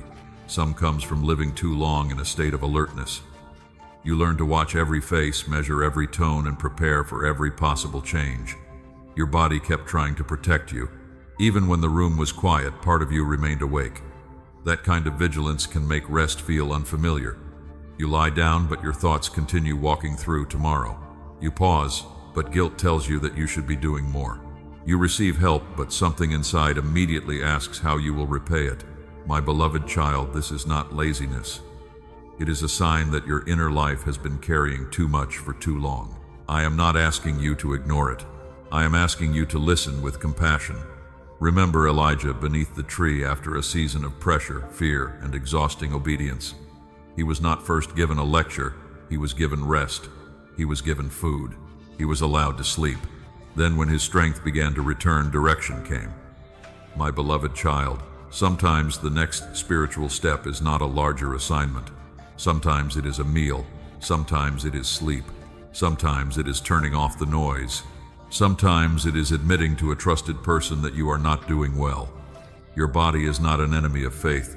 It is part of the life I entrusted to you. Care for it. Drink water. Eat what gives you strength. Step outside. Breathe slowly. Make the appointment you have delayed. Receive medical or professional support when the weight has become difficult to manage. My beloved child, asking for help is not a failure of trust. I often answer prayer through people who are trained, wise, patient, and safe. Do not reject support because you expected healing to arrive in a different form. Do not call isolation strength. You were not created to carry every burden alone. There are things prayer can hold. There are things a conversation can uncover. There are things rest can soften. There are things that require practical care. Faith does not compete with wisdom. They belong together. My beloved child, you have been afraid that if you stop, everything will fall apart. You believe your family, work, relationship, or responsibility depends on your constant effort. Perhaps some people have become used to your overgiving, but you are not a machine built to keep every part moving without limit. You are my child. You have needs. You have limits. You have a body that requires care and a spirit that requires quiet. Rest does not make you less faithful. It helps you return to faithfulness without resentment. My beloved child, notice the difference between resting and escaping. Rest restores your ability to face truth. Escaping helps you avoid truth for a moment, while the burden remains unchanged. Rest may include silence, sleep, prayer, movement, laughter, or time with someone safe. Escaping may look like endless noise, constant scrolling, overworking, or returning to habits that leave you emptier. Do not shame yourself when you notice escape. Ask what pain you were trying not to feel. Then bring that pain to me. You do not need to punish yourself into health. Gentleness can lead you where harshness never could. My beloved child, there may also be grief inside your exhaustion. You are tired of waiting for someone to change, tired of hoping for an apology, tired of wondering whether the opportunity will come, tired of holding a dream that has not yet found a place to live. Name the grief. Exhaustion becomes heavier when sadness has no language. Let it be known. Let tears come if they come. Let silence remain if words do not. I can sit with you without demanding immediate progress. My beloved child, you are allowed to recover slowly. Healing is not a performance. You do not need to return quickly so other people can feel comfortable. You do not need to prove that the hard season made you stronger. Some days, strength will look like action. Other days, it will look like choosing not to abandon yourself. Both matter. Do not measure recovery only by how much you produce. Notice whether your breathing is easier. Notice whether you can say no without collapsing into guilt. Notice whether you can receive kindness without suspicion. Notice whether your thoughts become less crowded. These are forms of restoration too. My beloved child, bring me the tiredness beneath your tiredness. Bring me the pressure to be dependable.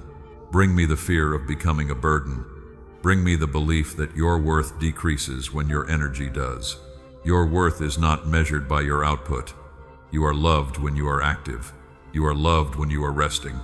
You are loved when you feel strong. You are loved when you need support. My love does not rise and fall with your capacity. Let that truth settle into the places where exhaustion has been speaking shame. Take a slow breath. Ask what can be set down today, not forever. Today, what task can wait? What expectation can be questioned? What request can be declined? What conversation can be shared with someone trustworthy? What care have you postponed because you believed everyone else should come first? Choose one act of prime. Restoration. Then allow it to be enough. My beloved child, I am not restoring you so you can return to the same pattern that emptied you. I am teaching you a different rhythm. Work and rest, giving and receiving, speaking and listening, courage and quiet. This rhythm will help you recognize what is changing around you without rushing after every sign. Because as your strength returns, you may begin to notice movement where everything once felt still. A conversation may become clearer. A door may reveal light. A new courage may rise before circumstances fully change. Stay close to me, my beloved child. The atmosphere is changing, but courage must lead you. My beloved child, stay close to me. As your strength begins to return, you may notice changes where everything once felt still. A conversation becomes clearer. A burden feels lighter. A person reveals what you had been struggling to understand. An opportunity appears that does not demand you betray your peace. You wake with a little more courage than you had yesterday. The atmosphere may be changing, but courage must lead you. My beloved child, courage is not excitement. It is not the sudden feeling that nothing can go wrong. It is not pretending that fear has disappeared. Courage is the quiet decision to move in agreement with truth while fear is still present. Perhaps a relationship is becoming more honest. Perhaps you are ready to say what you have avoided saying. It is the fact that you no longer want to abandon yourself to keep everything familiar. My beloved child, do not overlook that change. You once called silence peace. Now you recognize the difference. You once called overgiving love. Now you notice when fear is driving it. You once entered every open door because you were afraid another would never come. Now you are learning to pause, pray, and discern. That is movement. Still, the return of strength can create another temptation. After waiting so long, you may want to move too quickly. You may interpret relief as permission to ignore caution. You may call urgency faith because you are tired of delay. My beloved child, courage is not recklessness. Courage can move slowly. Courage can ask questions. Courage can seek counsel. Courage can wait one more day when safety information or responsibility requires it. Sometimes the bravest thing is to refuse pressure until truth becomes clear. Think of Esther before she entered the king's presence. She did not deny the danger. She did not rush in without preparation. She gathered support. She fasted. Then she moved when the moment came. Her courage was not careless. It was prayerful, prepared, and willing. My beloved child, let your courage become like that. Pray before the conversation. Prepare before the transition. Gather the information you need. Ask for help if the situation involves your health, safety, finances, family, or future. Do not face serious risk alone in order to prove that you trust me. I am not glorified by preventable harm. Wisdom is not the enemy of faith. It is one of the ways faith becomes responsible. My beloved child, the changing atmosphere may be visible through peace, not an escape from pressure, a steadiness that remains even when the situation is not fully resolved. You may notice that the thought of one direction brings greater honesty and responsibility. Another direction may require secrecy, manipulation, or constant self-betrayal. Pay attention to that difference. Peace does not mean the path will be easy. It means the path does not require you to become divided within yourself. The atmosphere may also change through relationships. A safe person may enter your life. Someone may listen without trying to control your decision. Someone may respect your no. Someone may tell you the truth without humiliating you. Do not force every new connection into a prophetic meaning. Let trust develop through consistency. Watch the fruit. Notice whether words and behavior agree. Remain open but remain discerning. Past betrayal may tempt you to reject every good thing before it can come close. Fear may also tempt you to trust too quickly because you are tired of being alone. My beloved child, neither isolation nor desperation should choose your relationships. Let wisdom choose. Let time reveal character. Let boundaries remain clear while connection grows. The atmosphere may change through an opportunity, but not every opportunity is an assignment. An open door can still lead away from what matters. Ask whether the opportunity aligns with your values, responsibilities, health, and calling. Ask what it will require from you. Ask what you may need to neglect in order to accept it. Ask whether the excitement remains after prayer and honest consideration. My beloved child, courage is sometimes saying yes. Sometimes it is saying no. Sometimes it is asking for more time. Sometimes it is beginning before you feel ready. Sometimes it is walking away from something impressive because peace cannot follow you there. Do not measure courage by how dramatic the choice looks. Measure it by whether the choice agrees with truth. You have often imagined courage as a loud moment, a public declaration, a door swinging open, a sudden victory. But courage is frequently ordinary. It is waking up and keeping the promise you made to yourself. It is attending the appointment.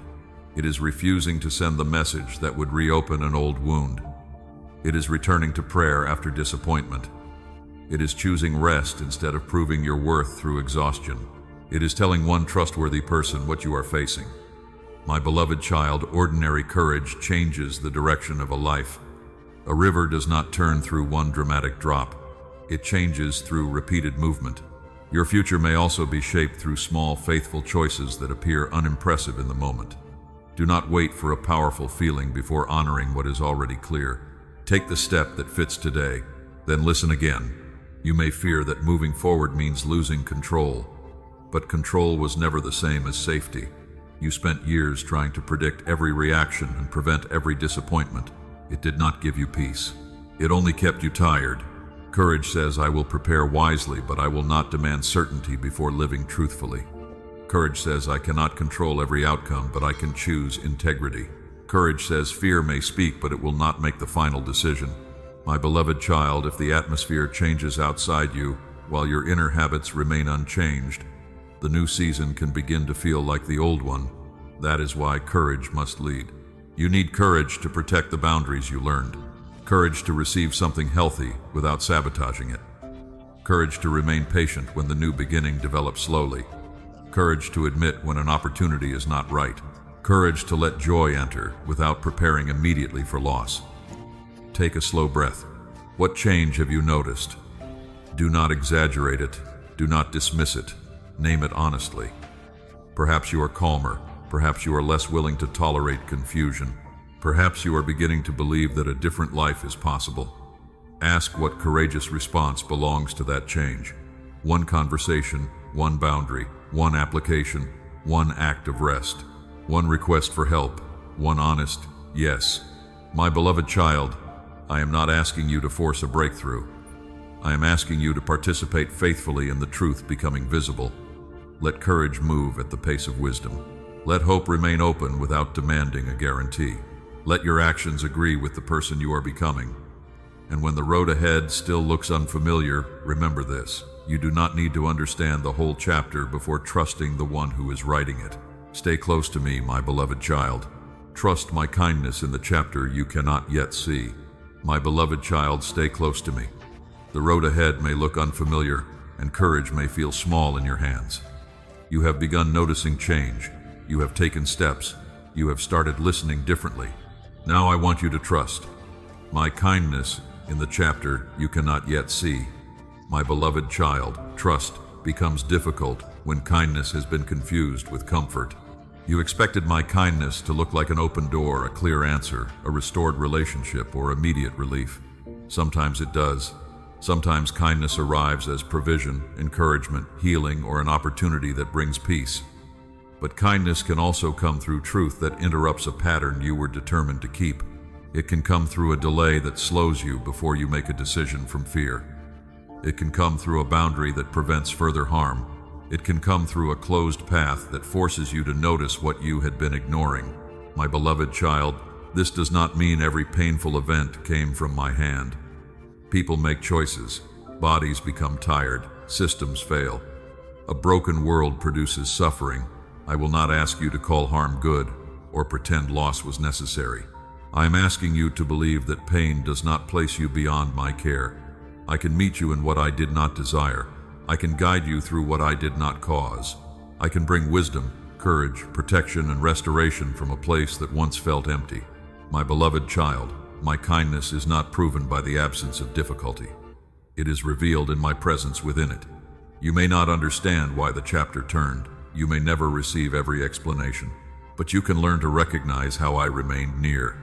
The person who called at the right moment, the strength to say no, the doctor who listened, the friend who believed your experience, the pause that kept you from rushing back into an unsafe pattern, the quiet courage to choose honesty over appearance. These may not look dramatic, but kindness often enters through ordinary doors. My beloved child, think of Hagar in the wilderness. She felt unseen, rejected, and uncertain about what would happen next. The wilderness did not become easy simply because I found her there, but she discovered that she had not disappeared from my sight. She called me the God who sees. My beloved child, I see you in the chapter you do not understand. I see the fear beneath your questions. I see the disappointment you are trying to carry with dignity. I see the part of you that wants to trust, but remembers what happened the last time you hoped. You do not need to hide that tension from me. Trust is not pretending you feel safe when you do not. Trust is bringing the fear into my presence and refusing to let it become the only voice. My beloved child, you may ask whether my kindness can be trusted after something you loved was lost. Do not rush the answer. Grief deserves honesty. There are losses that cannot be explained with a simple sentence. There are wounds that need time, care, and support. I will not reduce your pain to a lesson before you are ready, but I will remain with you while meaning forms slowly. Sometimes the first evidence of kindness is not that the situation changes, it is that you no longer have to face it alone. Sometimes kindness is the strength to survive the day. Sometimes it is the freedom to grieve without being ashamed. Sometimes it is the wisdom to ask for help. Sometimes it is the courage to leave what keeps injuring you. My beloved child, kindness may also challenge what you thought you needed. You may believe one specific outcome is the only path to peace. You may believe one person must return, one opportunity must open, or one plan must succeed. Bring that desire to me honestly. I am not offended by longing, but hold the outcome with open hands. What you want may be good and still not be the only good available. Your vision is shaped by what you can see today. Mine is not limited in that way. My beloved child, open hands do not mean you stop caring. They mean you stop treating one result as the measure of whether I love you. You can pray specifically and still surrender timing. You can hope deeply and still remain willing to be redirected. You can grieve a closed door and still believe another path may carry truth. That kind of trust is not passive. It is steady. It makes room for wisdom. It keeps you from forcing what cannot be sustained. My beloved child, the chapter you cannot see may not look impressive. It may begin with small choices, a healthier routine, a quieter home, a job that gives stability before it gives recognition, a friendship built slowly, a season of learning, a life with fewer people but deeper peace. Do not reject a gentle beginning because you expected a dramatic rescue. Some of my kindest work develops quietly. A tree does not announce every new root. A wound does not close through noise. Trust what is becoming strong beneath the surface. My beloved child, my kindness also includes correction. There are moments when I will expose a habit, belief, or pattern that is limiting you. Correction may feel uncomfortable because it removes excuses. It asks you to take responsibility. It may reveal that not every delay came from outside you. Some doors remained closed because you were afraid to knock. Some relationships stayed confusing because you avoided the needed conversation. Some exhaustion continued because you kept agreeing to what your limits could not sustain. My beloved child, correction is not rejection. I correct because I care about the life your choices are shaping. I do not expose truth to humiliate you. I expose it so freedom has somewhere to begin. Receive correction without turning it into shame. Say, this is difficult to see, but I am willing to learn. Then take one responsible step. My beloved child, trust my kindness enough to move slowly. You do not need to force the next chapter into existence. You do not need to chase every connection, opportunity, or sign. Let character be revealed. Let peace become steady. Let wise counsel speak. Let practical preparation support your faith. What is from me will not require you to abandon truth, safety, responsibility, or dignity. Take a slow breath. The page before you is not blank to me. You cannot see the full story, but I am not confused.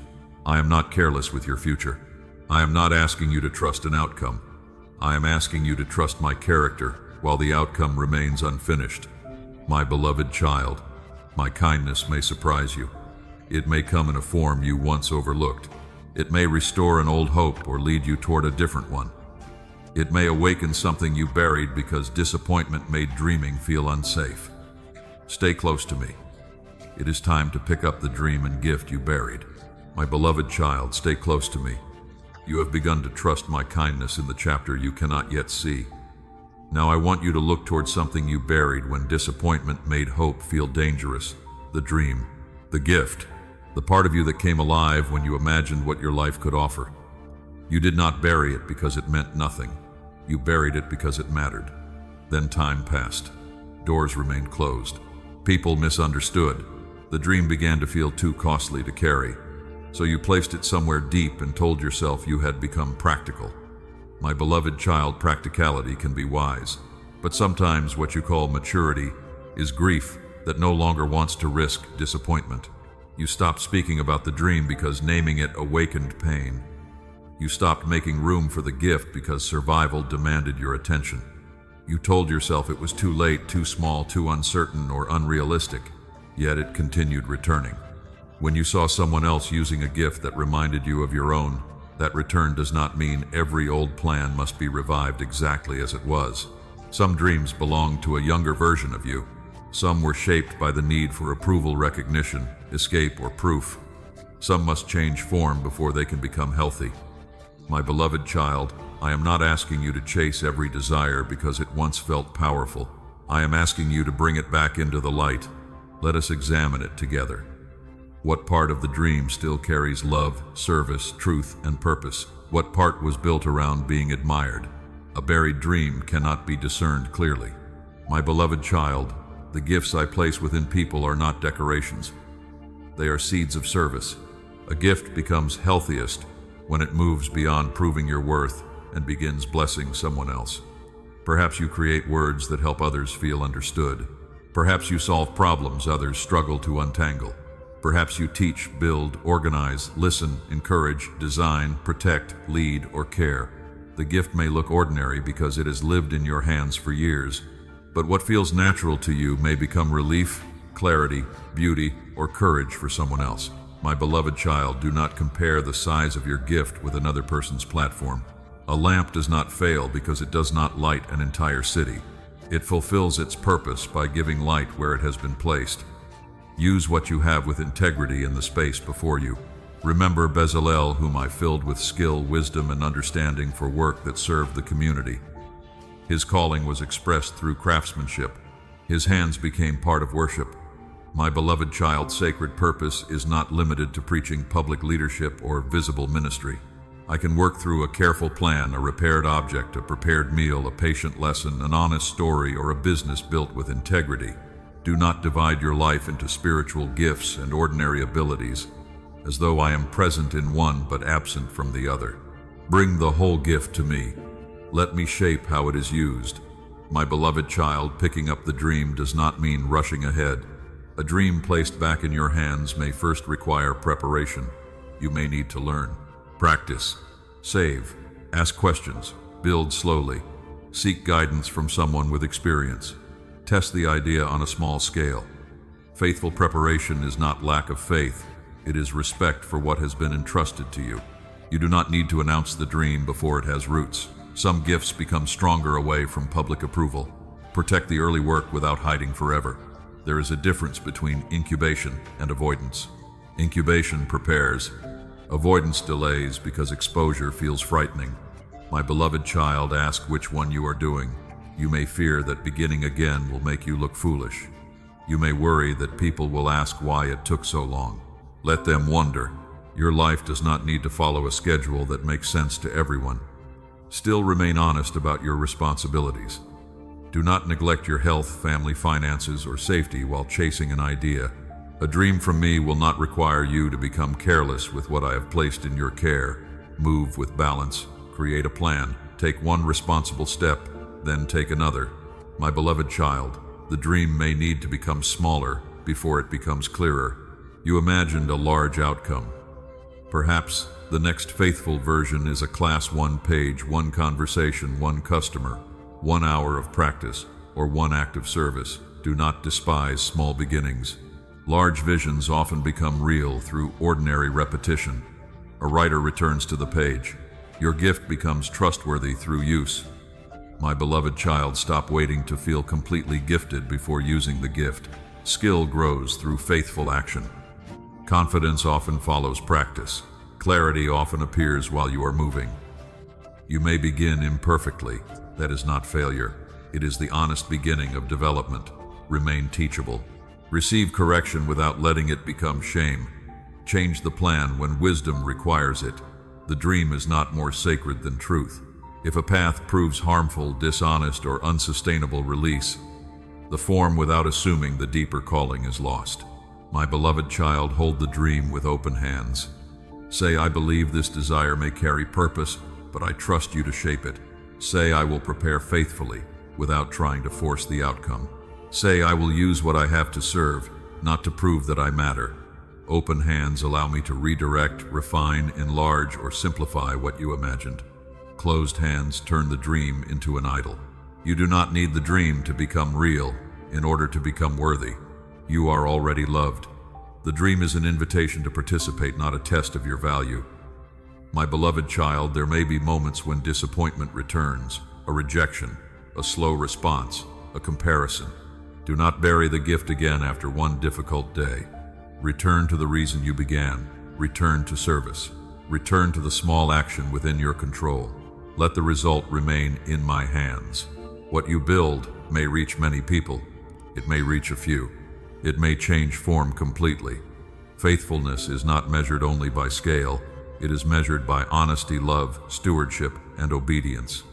Take a slow breath. Name the dream you stopped mentioning. Name the gift you keep minimizing. Ask what one faithful act would bring it back into the light. Write, practice, learn, offer. Begin now.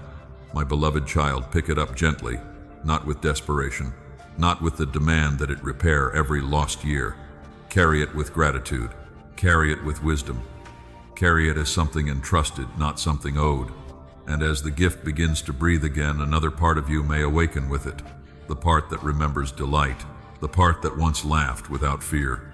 The part that heaven saw remaining faithful when no one else noticed. Stay close to me, my beloved child. Let joy return, and remember that heaven saw you. My beloved child, stay close to me. As the dream and gift you buried begin to breathe again, another part of your heart may feel uncertain. Joy. You remember laughing without guilt and waking with anticipation instead of fear or dread. But hardship trained you to be careful. Disappointment taught you not to celebrate too soon. Loss taught you that anything good might disappear. So even when something gentle enters your life, part of you remains guarded. My beloved child, let joy return. Not the shallow joy that ignores pain, not the forced smile that pretends everything is fine. I am speaking of a deeper joy, the kind that can sit beside grief without denying it, the kind that receives a good moment without demanding a guarantee about tomorrow, the kind that remembers you were created for more than survival. You have become skilled at enduring. You know how to keep going when your heart is tired. You know how to complete the task, answer the message, care for others, and hide what you need. That strength carried you through difficult seasons, but endurance was never meant to become your entire identity. My beloved child, you are allowed to delight again. You are allowed to laugh, rest, receive love, and enjoy what is present without apologizing for it or preparing immediately for its loss. Joy does not betray what you suffered. It proves that suffering did not take everything. My beloved child, some of you feel guilty when life becomes lighter. You remember people who are still struggling. You remember the version of yourself who prayed through long nights. You wonder whether moving forward means leaving them behind. Compassion does not require you to remain miserable. You can remember the pain and still receive peace. You can care for others and still be grateful for what is healing in you. Your joy can become strength for service rather than a reason for shame. Remember when my people returned from exile and their mouths filled with laughter. Their joy did not erase the years of loss and longing. It revealed that sorrow had not received the final word. My beloved child, I can restore your capacity for gladness slowly. It may begin with a song, a walk, a safe conversation, or a morning when you notice light entering the room. Do not dismiss these moments because they are small. A heart often relearns safety through ordinary goodness. Let the moment remain simple. Do not ask it to prove the whole future. Say, "This is good and I receive it today." My beloved child, you have often interrupted joy with fear. The moment something begins to go well, your mind searches for danger. You imagine the ending before the beginning has had time to breathe. You believe worry will protect you from surprise. But worry does not prevent pain. It only steals peace before pain has arrived. You cannot protect yourself from every loss by refusing every joy. You can remain wise without remaining closed. You can enjoy what is present while holding it with open hands. My beloved child, joy is not carelessness. It does not ignore responsibility. It does not spend what should be saved, trust what has not been tested, or deny what needs attention. Joy is the freedom to live fully within wisdom. It allows your nervous system to leave constant alarm. It reminds your body that not every quiet room hides danger. It teaches your heart that rest can exist without punishment. Let joy become a practice. Notice what gives life without harming you. Make room for beauty. Share a meal. Create something. Spend time with people who allow you to be honest and lighthearted. Rest before exhaustion demands it. Thank me for one thing without forcing yourself to feel more than you do. My beloved child, gratitude can open the window, but it should never become a weapon against grief. Do not say I should be grateful, so I must stop hurting. Say I am hurting and something good is also present. Both can be true. Your heart is large enough to carry sorrow and gratitude together. My beloved child, while joy begins returning, remember that heaven saw you during the years when joy felt far away. I saw the prayers you whispered when no one knew you were struggling. I saw the mornings when you stood up despite the heaviness. I saw every time you chose kindness while your own heart needed care. I saw the work you completed without recognition. I saw the boundaries you tried to hold, the apologies you offered, and the temptations you resisted. Nothing faithful was invisible to me. My beloved child, people may have noticed the result but not the cost.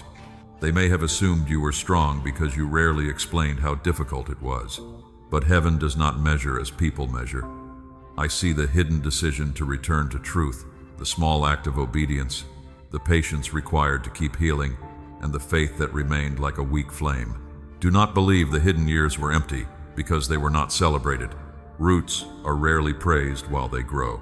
A foundation receives little attention once the house appears. Yet what is hidden often determines whether what becomes visible can remain standing. My beloved child, your secret faithfulness has become strength within you. You know how to keep a promise without immediate reward. You know how to pray without dramatic emotion. You know how to serve without needing constant recognition. You know how to return after disappointment. These are not small qualities.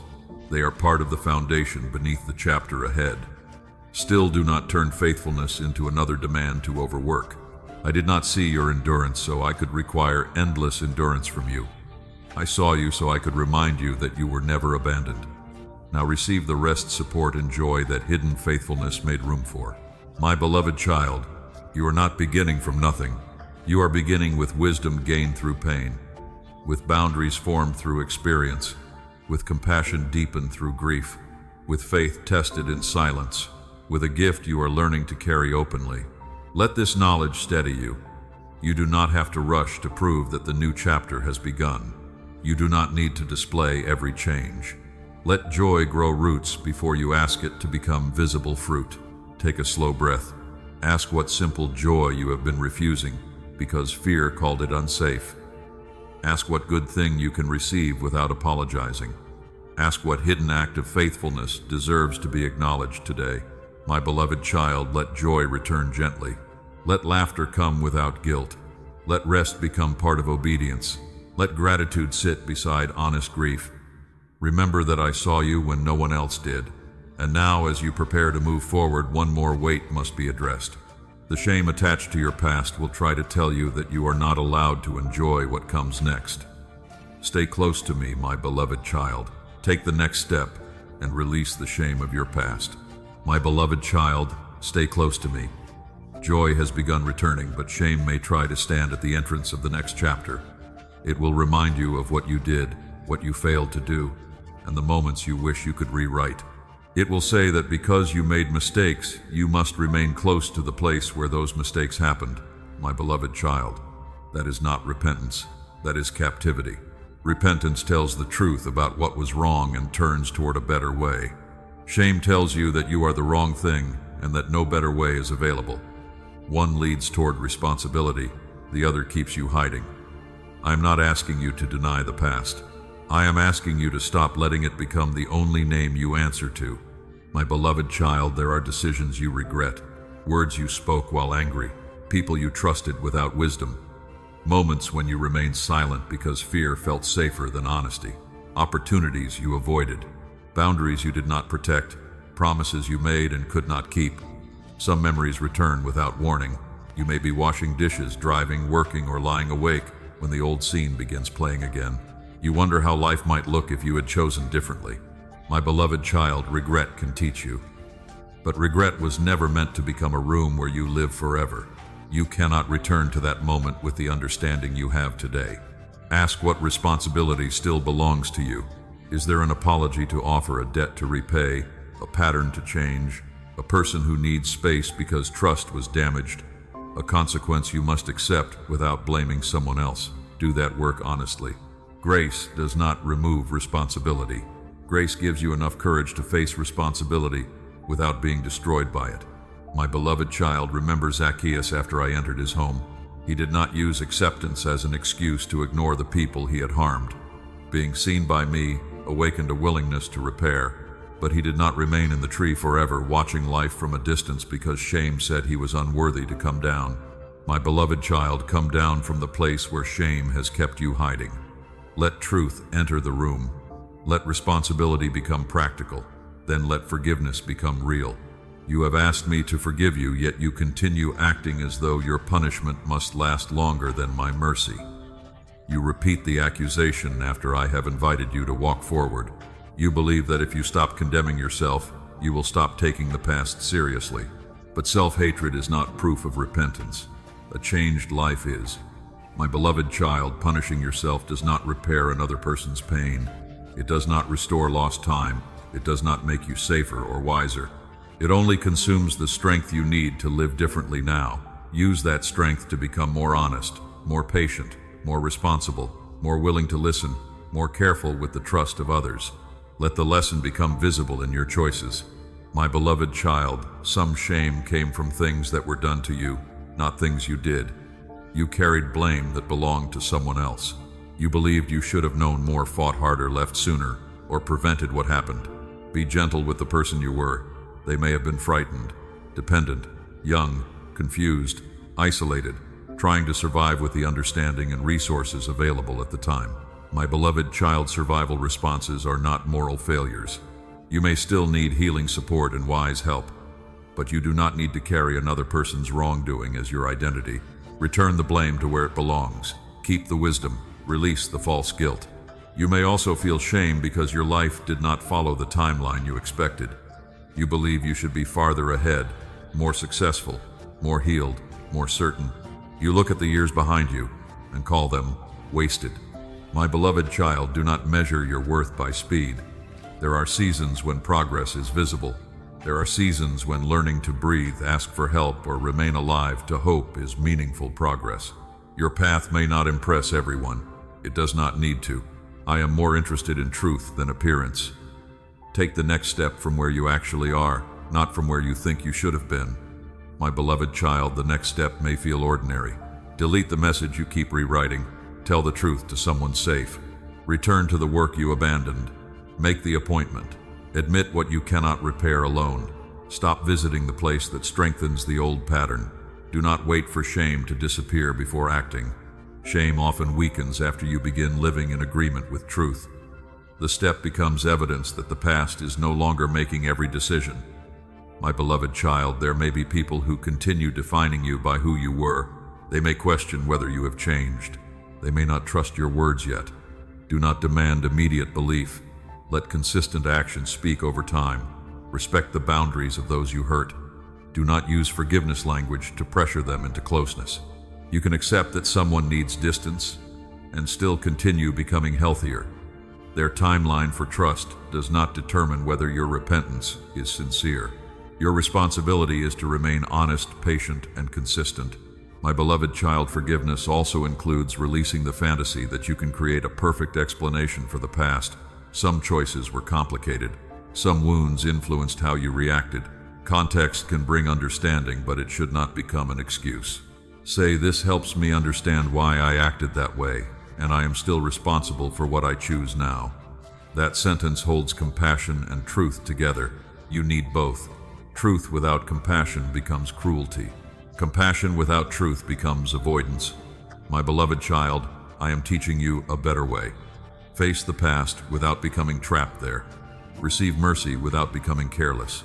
Make repairs without believing you can control whether everything returns to what it was. Learn the lesson without turning the lesson into your name. Take a slow breath. Place before me the memory that carries the most shame. Name what belongs to you. Name what does not. Ask what can still be repaired. Ask what must be grieved. Ask what must finally be released. Then take one faithful step. My beloved child, The door to the next chapter is not opened by pretending you never failed. It opens when you walk through with humility, wisdom, and a heart willing to live differently. You are not walking forward because the past did not matter. You are walking forward because grace is teaching you what to do with it. Release the shame, keep the truth, honor the lesson, take the next step. And when uncertainty returns, remember that you do not have to carry the journey through strength alone. Your prayers have been heard. Your faith, even when small, is still carrying you. Stay close to me, my beloved child. Your prayers are heard, and faith is still carrying you. My beloved child, stay close to me. You have taken another step away from shame. You have faced what belongs to your past, accepted responsibility where it was yours, and begun releasing what was never meant to define you. Now, I want to speak to the part of you that still wonders whether your prayers have mattered. They have. Your prayers are heard, and faith is still carrying you. My beloved child, I hear the polished prayer and the unfinished one. I hear the prayer you whisper while driving. I hear the prayer you stopped speaking aloud because disappointment made it difficult to hope. Nothing honest is lost in my presence. Remember Hannah bringing the same deep longing year after year. Her prayer was not ignored because the answer did not come quickly. Her grief was not evidence that she lacked faith. She poured out what she carried without pretending to be stronger than she was. My beloved child, prayer is not a performance that convinces me to care. I cared before the first word left your mouth.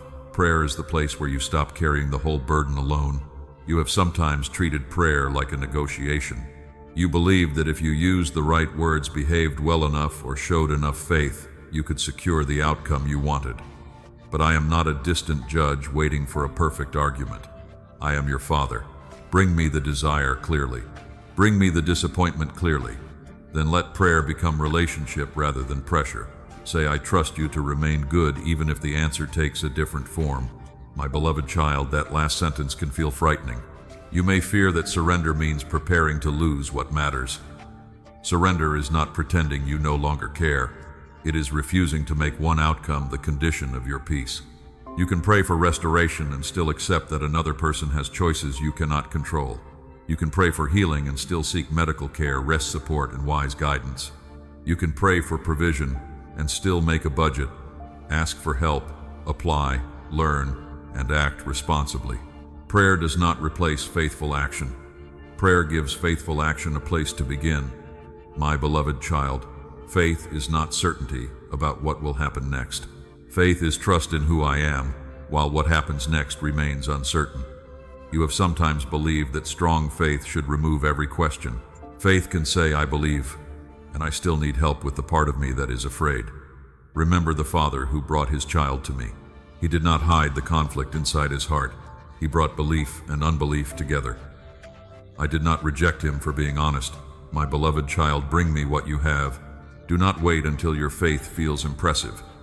You may look back and think you survived through strength alone, but there were moments when faith carried you quietly. It carried you through the morning when you did not know how to begin. It carried you through the conversation you feared. It carried you when you chose not to return to an old pattern. It carried you when all you could pray was, help me. My beloved child, do not despise the ordinary ways faith works. Faith is not always dramatic.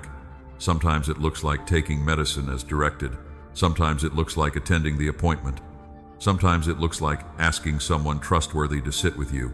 Sometimes it looks like getting out of bed, making food, or taking one honest step. Faith becomes visible through what you do with the light you have. There are prayers you may still be waiting to understand. I will not tell you that every prayer receives the exact answer you imagined. Some answers are yes, some are not yet. Some are no because the path would not lead toward life. Some arrive through a form you did not recognize at first. Some questions remain open longer than you wanted. My beloved child, an unanswered question is not proof of an unheard prayer. There are times when the deepest answer is my presence before the situation changes. There are times when I strengthen you to walk through what you ask me to remove. There are times when I redirect the desire itself. There are times when the answer develops slowly through choices, relationships, wisdom, and time. Remain honest, remain open, keep watching for what is true. My beloved child, prayer can also reveal when you are asking me to control what belongs to another person. You may pray that someone will return, apologize, change, understand, or choose differently. But their will is not yours to manage. Let prayer move from controlling them to clarifying you. Ask what boundary belongs to you. Ask what truth you need to accept. Ask what healing is available, even if they never change. Ask how to love without abandoning yourself. That is not giving up. It is allowing prayer to lead you toward freedom. My beloved child, keep praying, but let your prayers breathe. You do not need to repeat the same words from panic every hour. Sometimes faith speaks. Sometimes faith listens. Sometimes faith rests. Sometimes faith writes down what became clear and takes the next responsible step. Let prayer become a rhythm rather than an emergency alarm. Morning honesty, midday return, evening release. A few quiet words can keep your heart open. My beloved child, there will be days when doubt returns. Do not treat doubt as the end of faith. Ask what the doubt is trying to protect. Perhaps you are afraid of disappointment. Perhaps you are tired of waiting. Perhaps you fear that trusting me will make you passive. Bring the doubt into the conversation. Faith grows stronger through honest examination, not through pretending questions do not exist. Seek wise people who can help you think clearly without making decisions for you. Return to Scripture. Notice the fruit. Give important choices enough time to be tested. My beloved child, your prayers are heard. Your faith is still carrying you, not because you never become uncertain, because you keep returning. You return after disappointment. You return after silence. You return after shame. You return with a smaller prayer, a slower trust, and a more honest heart. That return matters. Take a slow breath. Name the prayer you have almost stopped praying. Do not force hope. Simply place it before me again. Say, I still care about this. Say, I release the form and timing into your wisdom. Say, show me what faithful action belongs to today. Then listen. Perhaps the next answer is a step. Perhaps it is rest. Perhaps it is acceptance. Perhaps it is courage to ask for help. Whatever becomes clear, respond without panic. My beloved child, faith does not carry you by making the future predictable. It carries you by keeping your heart connected to me while the future unfolds. And as that connection becomes steadier, you will be able to receive what is new without clinging, comparing, or rushing. Stay close to me, my beloved child. Receive what is new with gratitude, truth, and rest. My beloved child, stay close to me. Your prayers are heard and faith is still carrying you. Now I want to teach you how to receive what is new without turning it into another source of fear, pressure, or control. Receive it with gratitude. Receive it with truth. Receive it with rest. My beloved child, after long seasons of waiting, the arrival of something good can feel almost as unsettling as disappointment. You prayed for change, but when change begins, your heart may become cautious. You wonder whether the opportunity will disappear. You question whether the person is trustworthy. You search for hidden problems because pain trained you to expect loss. Do not shame yourself for that reaction. A guarded heart learned to survive, but survival must not become the only way you know how to live. My beloved child, let gratitude help you notice what is present without demanding that it prove the whole future. You only need to recognize what is good today: a peaceful conversation, a responsible opportunity, a person who respects your boundaries, a small answer that brings enough clarity for the next step. Say thank you for what is here. Do not force gratitude to become certainty. Gratitude receives the moment. My beloved child, hold what is new with open hands. Open hands can appreciate without clinging. They can hope without demanding. They can receive without making an idol of the gift. You have sometimes attached your safety to one person, one plan, or one answer. Then the possibility of losing it became stronger than the joy of receiving it. I am teaching you a different way. But remember that your life is still held by me, not by what has entered it. My beloved child, gratitude must remain connected to truth. Do not call something good simply because it is new. New does not always mean healthy. Excitement does not always mean alignment. An open door does not always mean you should walk through it. Let character be tested. Let patterns become visible. If a relationship requires secrecy, confusion, pressure, or the repeated surrender of your boundaries, do not call it an answer to prayer. If an opportunity demands that you neglect your health, betray your values, or abandon responsibilities without wise preparation, do not call it destiny. My beloved child, truth protects gratitude from becoming naivety. You can appreciate someone and still move slowly. You can feel hopeful and still ask questions. You can receive kindness without giving immediate access to every hidden part of your heart. Trust is not proved by speed. Trust grows through consistency. Let time reveal what emotion cannot. Remember the believers in Berea who received the message eagerly and still examined what they heard carefully. My beloved child, I want both within you, a heart willing to receive, a mind willing to test, a spirit willing to listen. You do not have to choose between being guarded and being reckless. There is another way, wise openness. You can welcome what is healthy while remaining attentive to truth. My beloved child, receive new relationships without asking them to repair every old wound. No person can carry the full weight of becoming your proof that love is safe. Speak honestly. Listen carefully. Respect their boundaries as you protect your own. Notice whether repair happens after misunderstanding. Notice whether kindness remains when you disagree.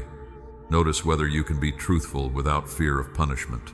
Healthy connection is built through respect, responsibility, and repair. My beloved child, do not sabotage something good because it feels unfamiliar. Peace may initially feel boring after chaos. Consistency may feel suspicious after unpredictability. A person who respects your space may seem distant if you learn to confuse intensity with love. Give your nervous system time to adjust. You are learning that safety does not always announce itself loudly. Sometimes it looks like steadiness. My beloved child, receive new opportunities with the same wisdom. Ask what the opportunity allows you to become. Does it support honesty? Does it make room for health, family, rest, and responsibility? Does it use your gift in a way that serves rather than only feeds your need to be seen? Does the opportunity remain honorable when no one is applauding? Do not rush because you fear another chance will never come. Scarcity can make a poor fit appear like rescue. Move from trust, not desperation. Prepare, ask questions, seek experienced counsel. Then decide with peace rather than panic without abandoning your wisdom. My beloved child, receiving what is new also requires truthful words within your own mind. You have repeated old sentences for years. Nothing good lasts. I always ruin things. People eventually leave. I am too late. Those words may feel familiar, but familiarity does not make them true. Do not replace them with exaggerated promises. Speak grounded truth. Say, I can receive this moment without predicting its ending. Say, I am learning to make wiser choices. Say, I can survive disappointment without refusing every good thing. Say, my past informs me, but it does not control me. Truthful words create room for a different response. My beloved child, let rest become part of receiving. You do not need to earn every gift through exhaustion. You do not need to prove your gratitude by overcommitting. You do not need to chase what has already been placed before you. Some of you receive an opportunity and immediately begin striving to make yourselves impossible to replace. You work beyond your limits. You say yes to everything. You fear that one mistake will close the door. My beloved child, fear cannot be the foundation of stewardship. Faithfulness includes effort, but it also includes limits. Do the work honestly. Learn. Show up. Keep your word. Then rest. Let me carry what your effort cannot control. Remember the land receiving rest under the rhythm I gave my people. Rest was not wasted time. It was trust made visible. My beloved child, your spirit also needs seasons where it is not producing, proving, or preparing. Rest allows you to notice whether the new thing is nourishing or draining you. It helps clarity return. It protects gratitude from becoming obligation. It reminds you that your worth remains when your hands are still. Take a slow breath. What new thing is beginning in your life? Name it without exaggerating it. Thank me for what is genuinely good. Tell the truth about what still needs discernment. Ask what healthy pace will protect your peace. Then receive without gripping. My beloved child, you are not being asked to control the chapter.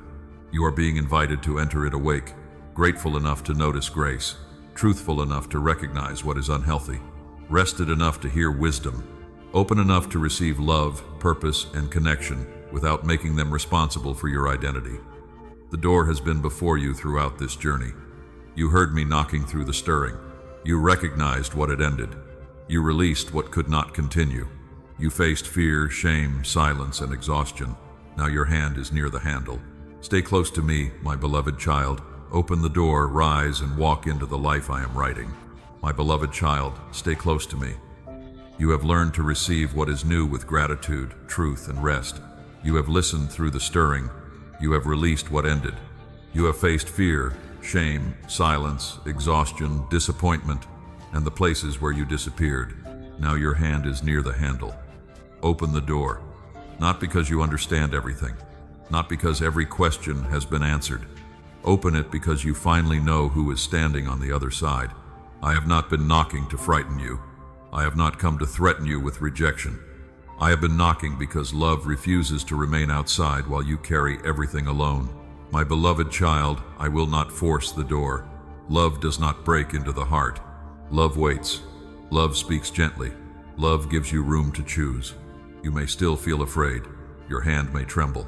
Your mind may remind you of every time trust became painful.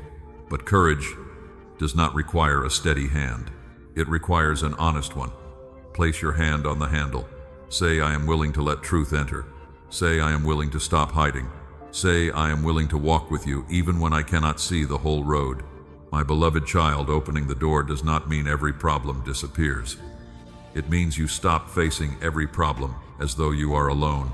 The room may still contain grief. But when the door opens, light enters places, fear kept closed. What was hidden can be named.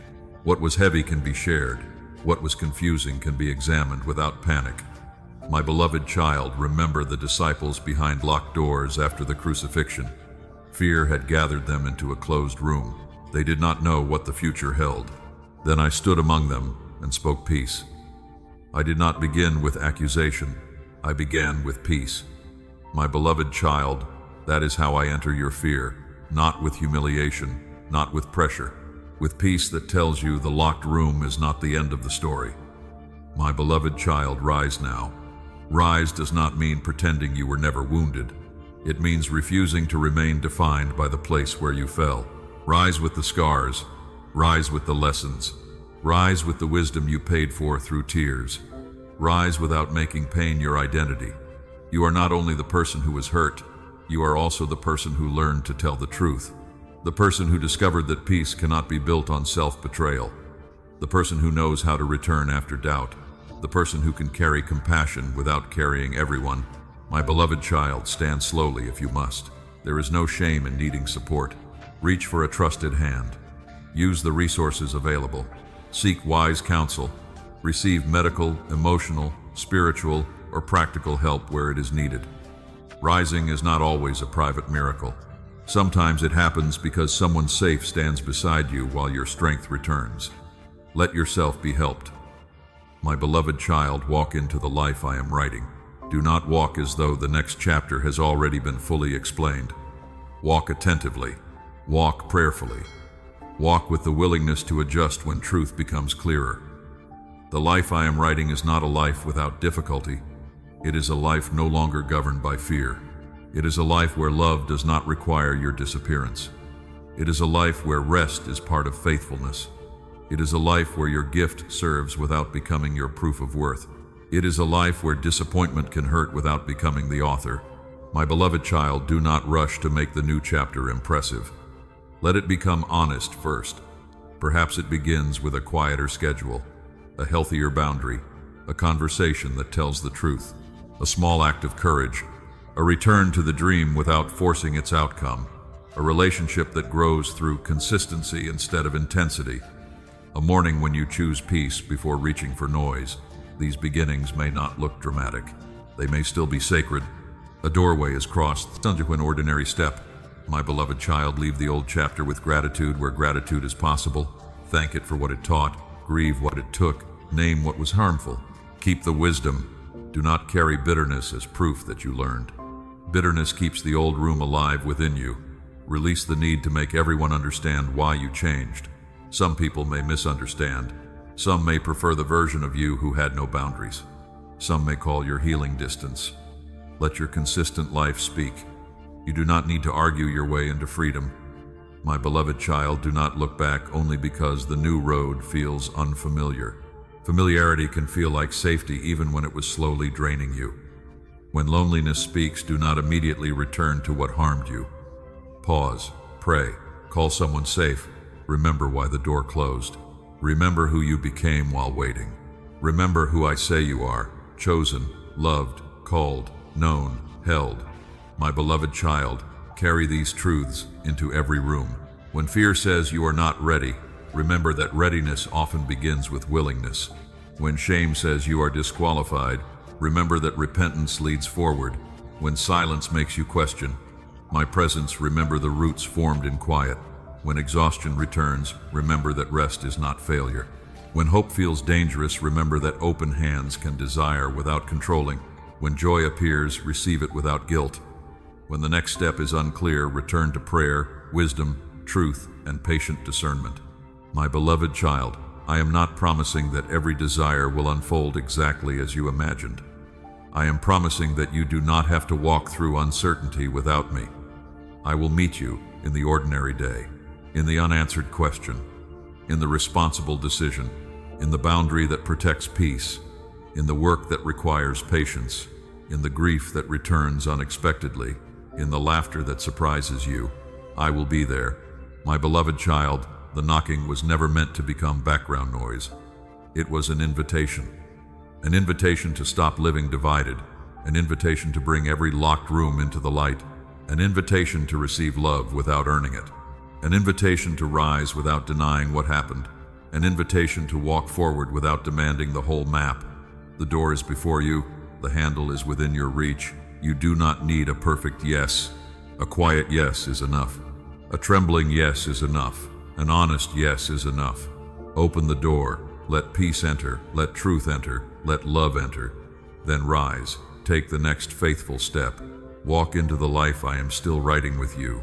My beloved child, you are seen. You are known. You are loved. You are not too late. You are not abandoned. You are not walking alone. I am with you in the doorway. I am with you on the road. I will remain with you in every chapter still to come. Open the door. Rise.